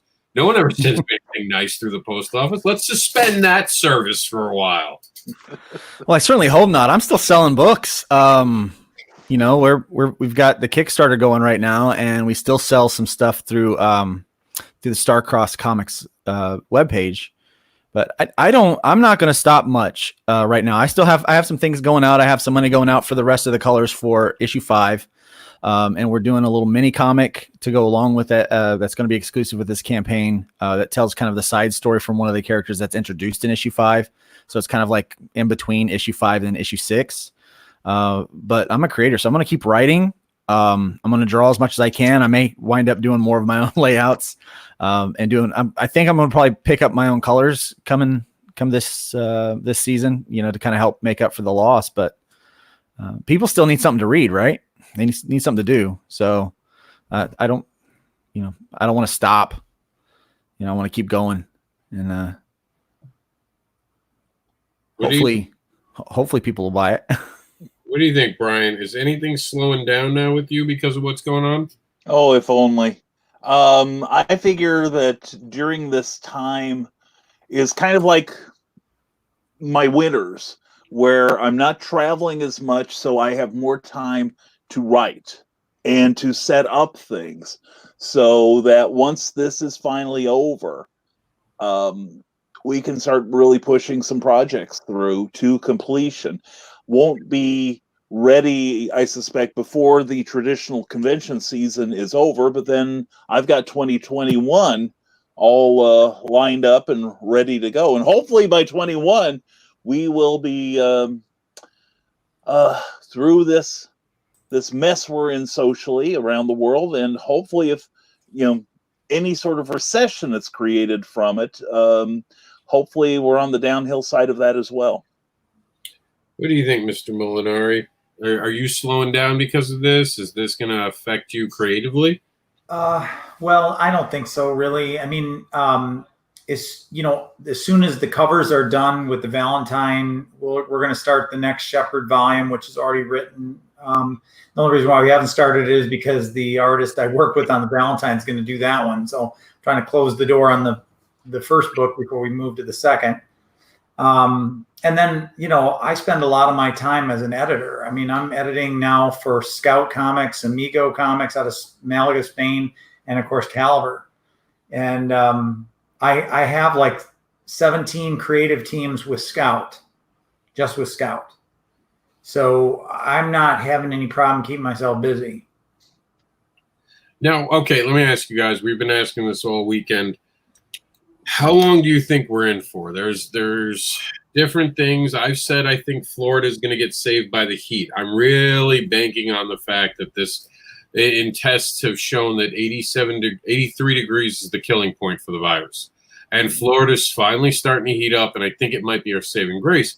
Now, with that said, the minute that we get clear of it and the rest of the United States isn't clear of it, that's going to cause a big issue and a big migration problem, as people will rush to Florida, and that could be problematic. Dude, there's always a migration problem down here. People are always coming to Florida. I don't understand what's different. So are you basically saying that a bunch of Yankees are going to come down here and but they'll bring it again, and it'll be an air-conditioned place. This time they're going to actually bring sickness with them. Yeah. As a unique quality. Wow, that'll be cool. I feel better about Indiana already. See, it's funny, Brian. I am from Indiana, and I live now in Jacksonville, Florida. I've been here for about 5 years, a little over 5 years. So, well, I figure my strategy will be then when everybody goes to see you all in Florida, or all y'all, because I know the lingo, all y'all in Florida, I can then loot the houses that took all the damn toilet paper and hand sanitizer. Yeah, I mean, clearly people know something that we don't with the whole toilet paper thing. Well, we found out yesterday. I don't have any recipes for that stuff. I don't know what the hell's going on with that. Well, we found out yesterday on the show what caused it, and it's at the very beginning of this. And back when I was talking about this and said that I was concerned about it doing exactly what it did, because you remember me and Brian, I was telling you that the worst thing that happens if it gets here, we won't be able to control it. Right. Welcome to reality. Yeah. Can't control something like this. And back then, I forgot this, and it was reminded to me by Wendy, Chuck's wife, that the CDC first released something that told you to get 2 weeks of supplies. Right, I remember that. 2 weeks, toilet paper and food. Who the fuck is shitting so much that they have to fill a shopping cart full of Costco stuff? And it's not just that. I went to two problems with going to the store right now. First, nothing's there. People are even buying laxatives. I think they want to use their toilet paper. If I'm going to buy this toilet paper, I'm going to earn it. Second problem I mean, it's Corona. It's not Chipotle. Yeah, I mean, that's right. The second problem is no one's buying condoms. So in about 13 years from now, we're going to have the Corona teens. Oh, God. Yeah. I feel I'm glad I'm an elderly person now, but maybe the angels will come and gather me before they rise to any sort of level of influence. Let's hope. Well, Luke, it's gonna be crazy, right? Is that are you a reverend or a preacher? What's the right word to use? Who, me? Yeah, you. Well, I'm technically a reverend, but people just call me Pastor Luke. Okay, as a pastor, mostly. Are people scared of this actually possibly being biblical? No. In fact, we have suspended services. We're doing online services for a couple of weeks because we actually meet in a theater. So that's not typically a clean place. If you've ever been to the theater and when the lights were on, you're going to know that it's not the cleanest place. So we have some elderly folks over 60, some immune compromised people. One of our leaders has MS and has zero immune system. So we made the decision to go online for a couple of weeks, and we're actually relocating to a college campus. And the college has closed now for 4 weeks. So we're going to have to be online for 4 weeks. But there's kind of like this break even in the faith community that, some people are like, hey, let's really do like an ounce of an ounce of prevention, which is worth a pound of cure. Let's do that. But some people are kind of going the opposite direction. And they're like, I don't know, licking rail handles and stuff like that. I don't know what they're doing. They're, trying to say, well, faith versus preparation. I'm like, no, you can have faith. You have preparation. You got to be smart. But we all kind of understand that there's been problems in the past. We don't think this is biblical at all. It's definitely, people are going to get sick. We see what's happened in Europe, at Italy. They were in the same spot we are at right now 2 weeks ago, doing the same kind of preparation we are. And now everyone's sick and they're trying to do the thing that they're doing. So they're getting through it. And then you see China, most of the people, they're getting ready to start getting back to normal, so we know it's going to be a few weeks of being, taking precaution, but offering some people hope and saying, don't freak out. Only take enough toilet paper as what you need. We are prepared. The faith community is prepared, though, to help people out, because we know that being out of work is going to affect some people. They're not going to have the resources to do it. And I saw something on Facebook the other day that says the fact that parents don't want schools to close over coronavirus because they don't have childcare and they don't have the food to feed their kids through the week should tell you everything you need to know about America. And that's absolutely true. It's unfortunate that there is a lot of people that are going to be food insecurity is one of the biggest issues and will always be an issue among those in poverty in the United States and the world. And so my church is prepared. Anyone that's in our vicinity that we can take care of that is going to be affected by this, we have resources to help them with food and those things, those basic needs that they're going to have. And hopefully the government steps up and does what they need to do, and our local governments do what they need to do. And all of those things to help alleviate the financial burdens that's going to be on people. I'm really worried about the financial burden. And I'm worried about, the elderly getting sick. Anything we can do to protect them from it is going to be, it's smart on our part. But for the most part, we know this will pass. We are just trying to offer some peace and some levity during the process. Like, don't freak out, wash your hands and share the toilet paper because we all need it. Now, have you guys been to the store lately? Like, the last time I went was like 2 days ago, and people are just, I mean, you'll understand this one, Andrea. It's like a hurricane, isn't it? Like a day before the hurricane every day right now. Well, in Indiana, Brian will recognize it's like before a big storm, like before a big snowstorm. Yeah. You got to get the bread and milk. You got to get the I went yesterday and it was ridiculous. Every bit of ramen noodle was taken. And people are buying generators and bottled water. It's like the water's not going to get shut off, people. The power is going to keep going. People are getting sick. It's like in the 1950s, and they're building the bomb shelters and stock cream corn. Frankly, if it comes down to cream corn, I'd rather take it right in the middle of the head, baby. You're a man of vision. Here's where it's at. Rob's got it. Being like a college student over there. I want to know where his damn toilet paper is. I want to know what's in that closet behind him. He's wearing it as a tie. That's what he's doing. You never ask a man what's in his closet. Especially when that man is Rob Anderson. Yeah. I mean, I wouldn't go in there unless I washed my hands for a full hour. You know what I'm saying? We go on there, we lose YouTube right away. And then we lose Luke. Luke would be like, nope, I'm out. Yeah. You go in there, I'll be here for confessional. How does that work now, though? Like for confessional, do they have to like call you on a cell phone? Like, I'm not even trying to be funny. Like, how does that work if you guys are online? So like a thing? Oh, for the church stuff? Yeah. Well, we have service. We did live chats, but I still go to hospitals and visit and stuff like that. There's those extra precautions. We have some smaller gatherings. I do a thing on Wednesday night where it's just kind of like open discussion, open chat. Anytime somebody wants to come, we'll do that. Now I do have we have a board meeting tonight, an operations meeting tonight. And the leader that I said has no immune system is part of that group. So we're using Zoom to do our meeting this evening.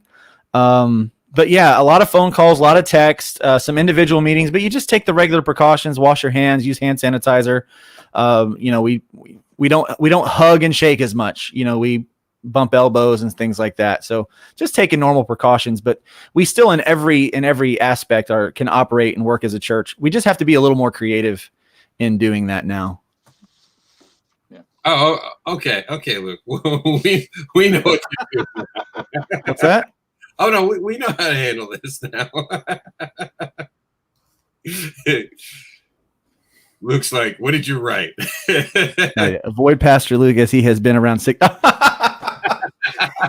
Okay, yeah. I have been around sick people. I actually had a person went into the hospital for pancreatitis yesterday, and I was getting ready to go visit him, and they're like, no, he's getting let out. You don't need to go, Pastor. You don't need to go. And I'm like, seriously, I'll be fine.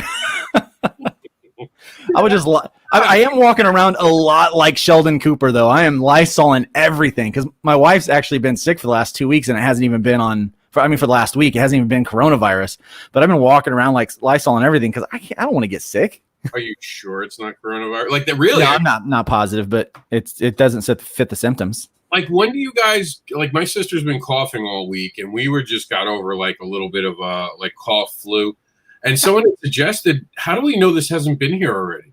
Like really? Well, I'm sure it has. The case in Florida, we had a 77-year-old pass away actually from the coronavirus, and they didn't get the virus from travel. So I think it's been here for a while. Most cases are mild, like 80% of the cases of corona are actually very mild. So it's really nothing really to focus on. It's really anyone over 60 and immune compromised it's going to be problems for. Most of us are going to think that it's the flu in most cases, or a hard flu. The thing is, there's a fever, there's a dry cough. And that's one of the things, because my wife and my son were both coughing, but it's a very wet, like, they're, Indiana cough, hacking something up. You can tell there's something in there. But with coronavirus, apparently it's a very dry cough, like you're trying to clear your throat or something. It's very much there. And then, that's kind of it, really, is the fever and the cough. And I think they said there's one other symptom. There's like a very pronounced weakness, I think. Yeah. Even more so than with a normal flu. But, somebody like me, I always get a dry cough almost all through the winter. That's just how my sinuses work. And now I'm paranoid when I go out in public because, I'll be like talking to somebody like, like everybody, Trust me, it's not corona. I've just been talking a lot. It's fine. Yeah. As Rob mentioned my my Facebook shows, and like I started getting hoarse at the end of my last one, and I'd been talking about this thing, and I'm like, I'm gonna go outside, get my mail, and then see like all my neighbors like putting barricades around my house, people yelling unclean all day. I actually heard that someone started coughing at a Walmart and someone hit them. Someone started to like, how is that helping you or them? Don't touch them. They've got. Yeah. Well, if we spend any time on YouTube whatsoever, we know that Walmart does not frequently attract the best and the brightest of our species. No, they come at me when they're wearing pajamas, man. I'm making tracks. I'm out of there. I'm not even gonna lie. I wore pajama pants to church this morning because all they could see is from here up. So. Yeah, that's okay. I'm not gonna tell you what I wear or don't wear during my broadcast. But anyway. Yeah. Let's just. Some things need to remain a secret. Yeah, Rob will be writing about that in his next episode of Barbara Unleashed. But anyway, you want to talk about adult men in diapers? What? Yeah. I'm going to take my leave. I'm a little worried though. They say a shortness of breath is a big problem with coronavirus. I'm not even going to know if I get it because I get shortened breath when I'm walking across the living room. I mean. Yeah. I'm screwed. Oh man, I hear you. Now, the one thing that I do think we're missing right now, and I want to touch on this, is hanging out with each other. And I think that this is an empowering thing. And for those who don't create comics, I'm going to let you in on some. We rise each other up a lot. And when we're away from each other, for me, I'll speak just for myself, I feel disconnected. To not to at all diminish religion, but it almost feels like we're going to church when we go to the cons, and we're part of our community, and we're gathering with people who understand our plight. Do you guys feel like this is disconnecting you a little bit? And does that worry you that you're not going to be able to see what is considered your con family? I'll start. Yeah, absolutely. In fact, it's one of the things that I've been talking with my congregation about is this whole community and connectivity aspect of things. It's huge in the church, and so not meeting together and just doing it online like this. Yeah, it's nice to be able to do that. And this morning we literally reached more people than what we probably would have if we met in the theater like we normally do. But there's just something to be said about looking someone in the face and working off of that energy with each other and having those conversations and getting past the how's the weather kind of conversations and get down deep into the, well, what are you working on or what are you going through? And so Rob, I don't think that diminishes faith at all when you said it's like, it's church actually means community. And so this is a community, that's community. I went to the comic book store the other day just to be around some people talking about comics. It really is kind of weird to not be around those people and stuff. And I know, is next weekend still on, Rob, at Emerald City? So far, we're greenlit. Okay, so I'm looking forward to that, just to be around people. Now I'll probably have some Purell and some Lysol, but it's so much for me, especially for me. This is like prime selling time. I don't know about you guys, but I've worked hard to get issue 5 ready to go. This is prime selling time, and if I have the opportunity to get to people, I have an opportunity to get them excited about the story the way that I do. And there's just something about that personal connection. I never want to be disconnected from my fans. I don't use a fake name or what do they call a pen name? What do they call that? Yeah, a pseudonym. Pseudonym. Yeah, I don't use one of those. If you look up Luke Stone, you can look up, all those information about me. You can probably find the address to where we meet at church. You can find my phone number and all those kind of things. I'm very much connected with people. I don't try to not be, because I think those connections are they're so vitally important, and it feels weird to not have them right now. How about you, Mr. Molinari? Does it affect you? Because you're an editor, like you said, you're talking to creators all the time. Yeah, I'm okay. I mean, because I'm interacting with so many people in the course of every day, and I'm used to using technology like this. I've been involved in education using technology like this for about 8 years. So for me, I've kind of made that transition. I mean, obviously, it's always nice to be around people, and I enjoy the cons. I'll miss them, until when we get started again. I mean, obviously, it's an opportunity to meet colleagues and to catch up with people, and also to meet your fans and hopefully make a lot of new ones.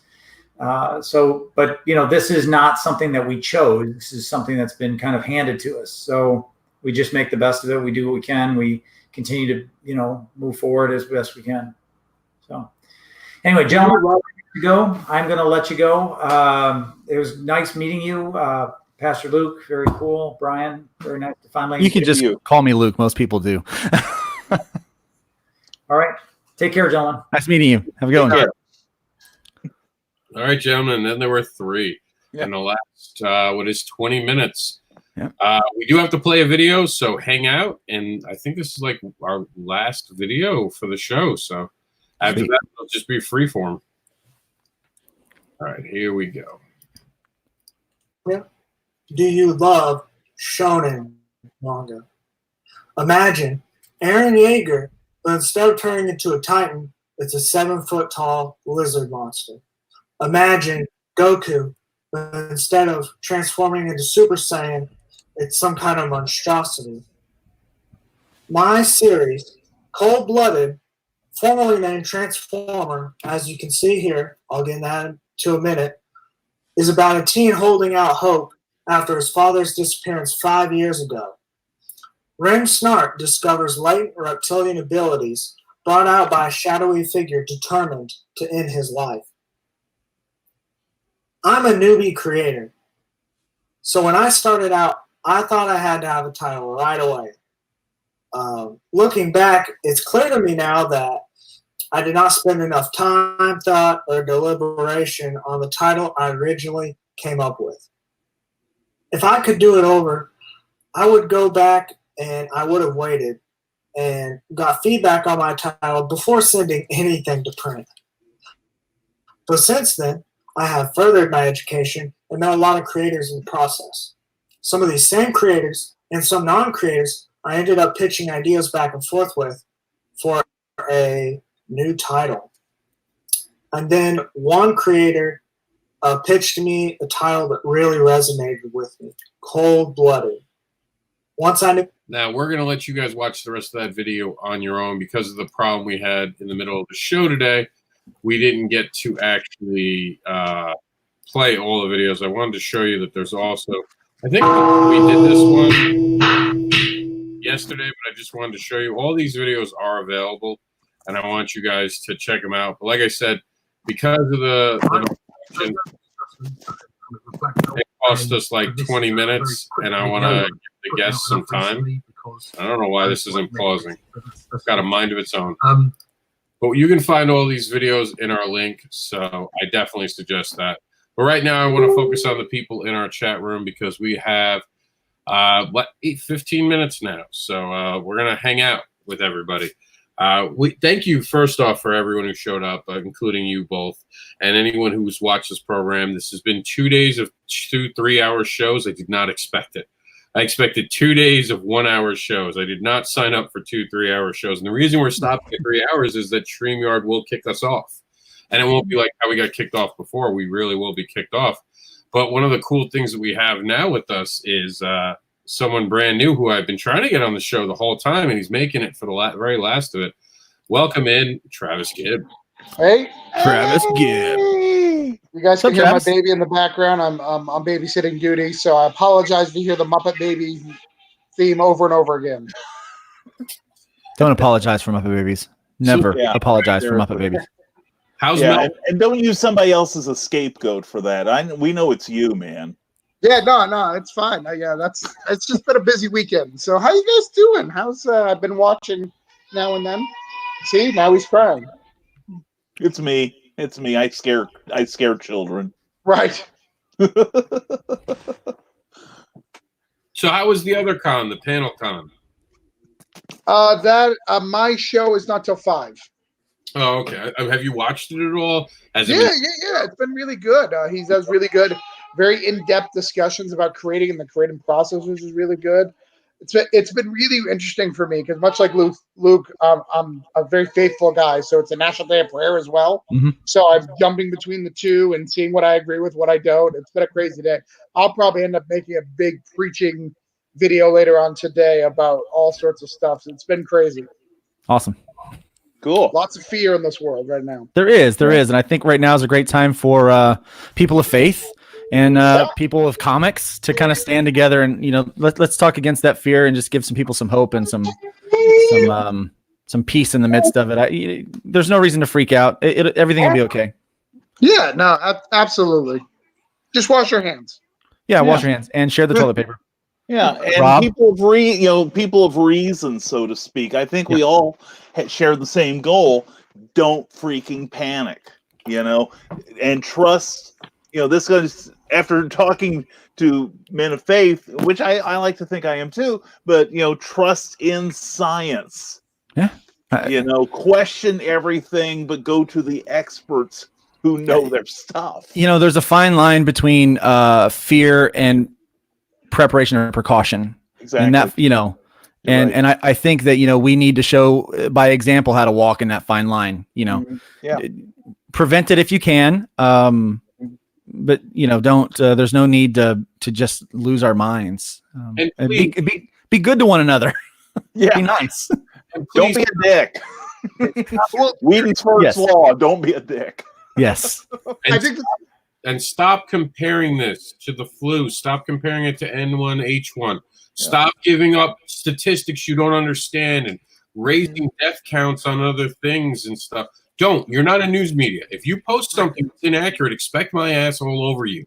Because right now it's dangerous to put it. They had someone going around sharing, and it went through my friend's feed. If you gargle, you'll get rid of the coronavirus.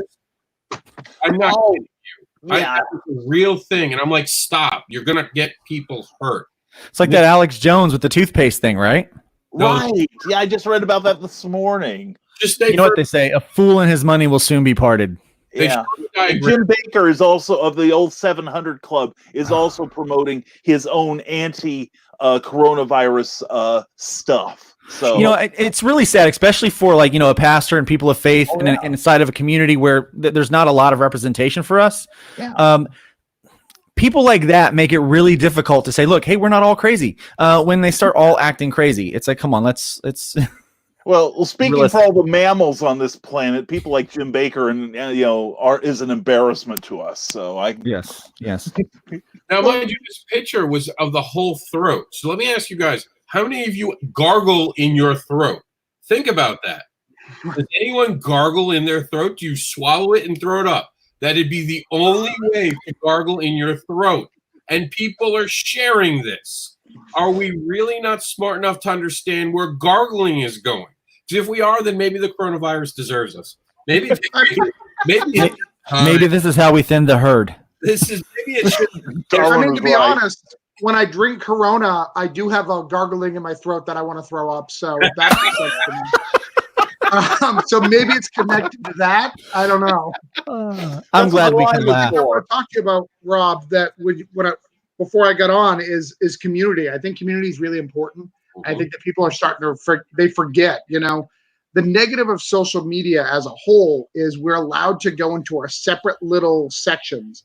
We can drill it down so we can never talk to anybody with an opposing opinion of us forever. But right now we kind of have to talk to each other, and we can't go to our gatherings of our community because if we gather with too many of them, we could hurt ourselves. So it's weird that we kind of feel alone, and we're kind of having to deal with this reality that we need communities to survive, even though we pretend we don't, right? Your disconnect with not being at cons is 100% correct. Your artist community needs that artist community to grow and to feel like you're connected. People need church. They need community to feel connected. There's an atheist who actually does church services without any God just to do community because he saw how valuable the community is. He's like, I don't believe in God at all, but if I don't have this community, I go insane. And it's really interesting right now that we're in a phase where we as a whole need to acknowledge that we have a community, and we need to strengthen those communities. And each of us have to take responsibility for our own and each other's community, which is very different. I agree so much. I mean, it's just, we're not creatures created to be in isolation. We weren't. We're always supposed to be pack animals. I know that's probably not the best example or terms to use, but we're always meant to be around people. And I've heard some stories of like what's happened in China and Italy where people have been isolated in their homes and not been able to go out, that they're opening up their windows and they're started singing songs, and everyone's leaning out the window singing together and playing instruments and things like that, because we just need to know that there's other people around us. And hopefully that we can see the isolation because of what coronavirus has done. We can see the isolation that we've done to ourselves by creating our own little echo chambers. Facebook, I love Facebook for some things and I despise it for others. But one of the things it does is it puts you down and it narrows you down, like Travis was saying, into these little tiny subgroups that all you ever hear is people that think like you, act like you, look like you, sound like you. And it's so important to get out and talk about, even if you disagree with it, politics, but learn how to talk about it in a way where you can respect each other and love each other, walking away from that conversation, to talk about faith and those kind of things, to talk about family, to talk about the weather, to talk about your work and what you're creating. And you might find that you have way more in common with someone that lives next to you than what you realize, even though you might vote on two different kind of tickets or ballots, even though that you may come from two different cultures. You might find that there's some relationships and connections out there that are more valuable to you than you might know, and you've been neglecting those because of how we've even isolated ourselves over the course of the last several years. Well, I agree with both of you guys, and I think it's brilliant. I found myself yesterday. I made a library appearance, and it was 4 hours away from my home. That's 4 hours each way, and I found myself, as I was passing people, listening to their stories and sharing my own. I talked to a gentleman who was around during the 1946 polio scare. Oh, wow. Yeah, and talking to him for 10 minutes about his experiences and such, and finding myself like opening the doors to people and wishing them a good day, which I will open doors, but I don't normally have that much interaction, and then hearing it back at me. I agree with you that we need right now more than ever to exit the echo chambers, and online, while we have our community here and our various communities through social media, the problem is the algorithms of all the major social medias help you find more of the same type of person that echoes your view, and we need to be reaching out and finding that commonality with everyone else. Yeah, that therein lies the challenge, kind of like the challenge at how do we connect with new fans and make new fans when we don't have conventions. Exactly. That's why I'm prostituting myself relentlessly this weekend. Well, and I see we have a new visitor to our midst. Chuck Pino. Oh, man. I used to call him Pinois. Pinois. Yeah, no, like the wine. Pino. Yeah, I screw it up all the time. I it's back and forth in my mind. Well, we have about 5 minutes left. So, and to Travis's point, this is about community. So I want to support you all. I want you all to tell people where to follow you and how to get it. And after that, we can continue this conversation off air because community is important. And me and Brian have had conversations that last an hour off air sometimes because it's just as important. But right now, it's important to remind people that we make comics. So we're going to start with the newest. Preach, brother. And then go from that way. We're actually going to go in order of how you showed up, believe it or not. So here comes, and we have one more person joining us who showed up, Jonathan, at the very end of it. Hey, sorry. We'll start with Jonathan. You're up. You're on the hot plate. Tell people where they can find you and about your Kickstarter. You handsome bastard. Sorry I'm late. I've been out and about today. So my comics, actually, I have a Kickstarter that's live right now, Freak Show Princess. And this is the book right here. You can find that now live on Kickstarter. There's multiple different covers. It's a zombie story, one shot, 24-page, full colored. And you can also, there's a reward tier on that Kickstarter for Capable, my other book, which is a superhero book. So that's what I got going on right now. And Chuck, what do you got? Okay, make sure to check out Freak Show Princess because it's got some awesome stretch goals. That's all I can tell you there. Thank you, Chuck. Yeah, you're welcome, homie. For myself, I've got Essence House, which is happening right now. I'd love for you guys to check it out. EssenceHouseStory.com.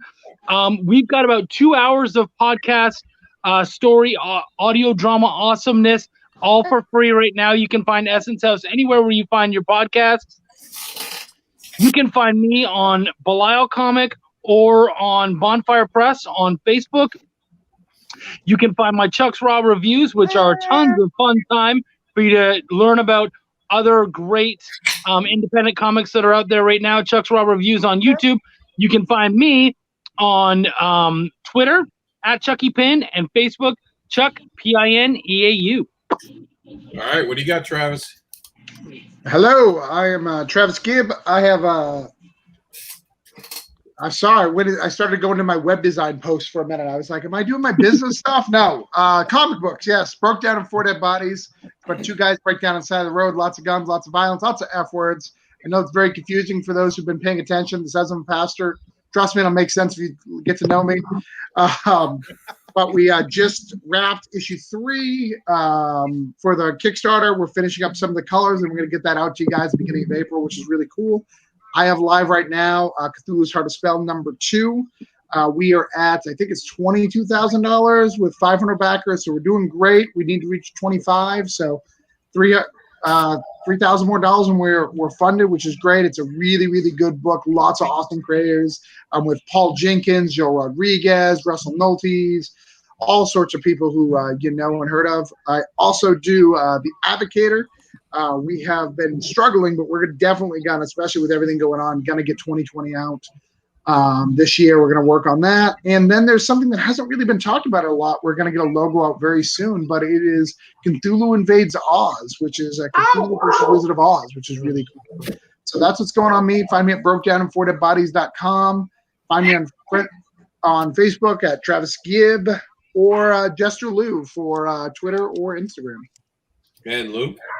Yeah, we've got the Kickstarter for Hybrids, the Sons of God #5. I'm pretty excited about it. Finishing up the arc. It's edited by Mr. Pino over there. And so pretty excited about that. We've got a very conservative goal of reaching. We've got 9 backers right now. It's only been up for a little over a day, so we're looking for more, but we're going to add some cool stretch goals as we get a little bit further into that. So if you can go over there, check that out. There's a lot of very limited items that we're offering, some special Spectrofoil covers for the first issue. We've got some holofoil stickers and things like that, and then we've got some special pins, and we're going to do a very short run of a mini comic that is kind of goes along with it. So there's a lot of other things going with that. All of that. That's basically it. Definitely, I want to please back my project. He said with no desperation whatsoever. Brian, I think you muted yourself. Brian, I don't think we can hear you. Can you hear us? We can't hear you. Can anyone else hear him? No. No, he's animated, and I'm enjoying this. I can mine it for you. I bet he's doing this on purpose. Right, follow the Rising page, He's just sitting there moving his lips. or make sure you go to the Rising Tide Pub, which is an actual site, and then there is. Never mind. And Clever Title pending on Tuesdays at 8 p.m. Eastern. And finally, he likes his hat because he looks like Doctor Who. He's got cool shirts, wears a fez, and he's awesome. All right. Bow tie. We're just about to run out of time. He loves you all. I want to thank You gotta love that guy. I want to thank everyone who's part of it for the last 3 days. This started on Friday, getting together with some people and making sure we have the stuff. It's been a wonderful experience. We're going to continue it throughout the week, giving you guys panels throughout the entire week. We're going to have a panel once a day. One of those panels will, of course, be our usual Kickstarter program where we do Kickstarter pause. We're going to continue to do what we do because life isn't over and it's not ending anytime soon. And I thank you all for supporting each other. Don't get down. We're going to get through this.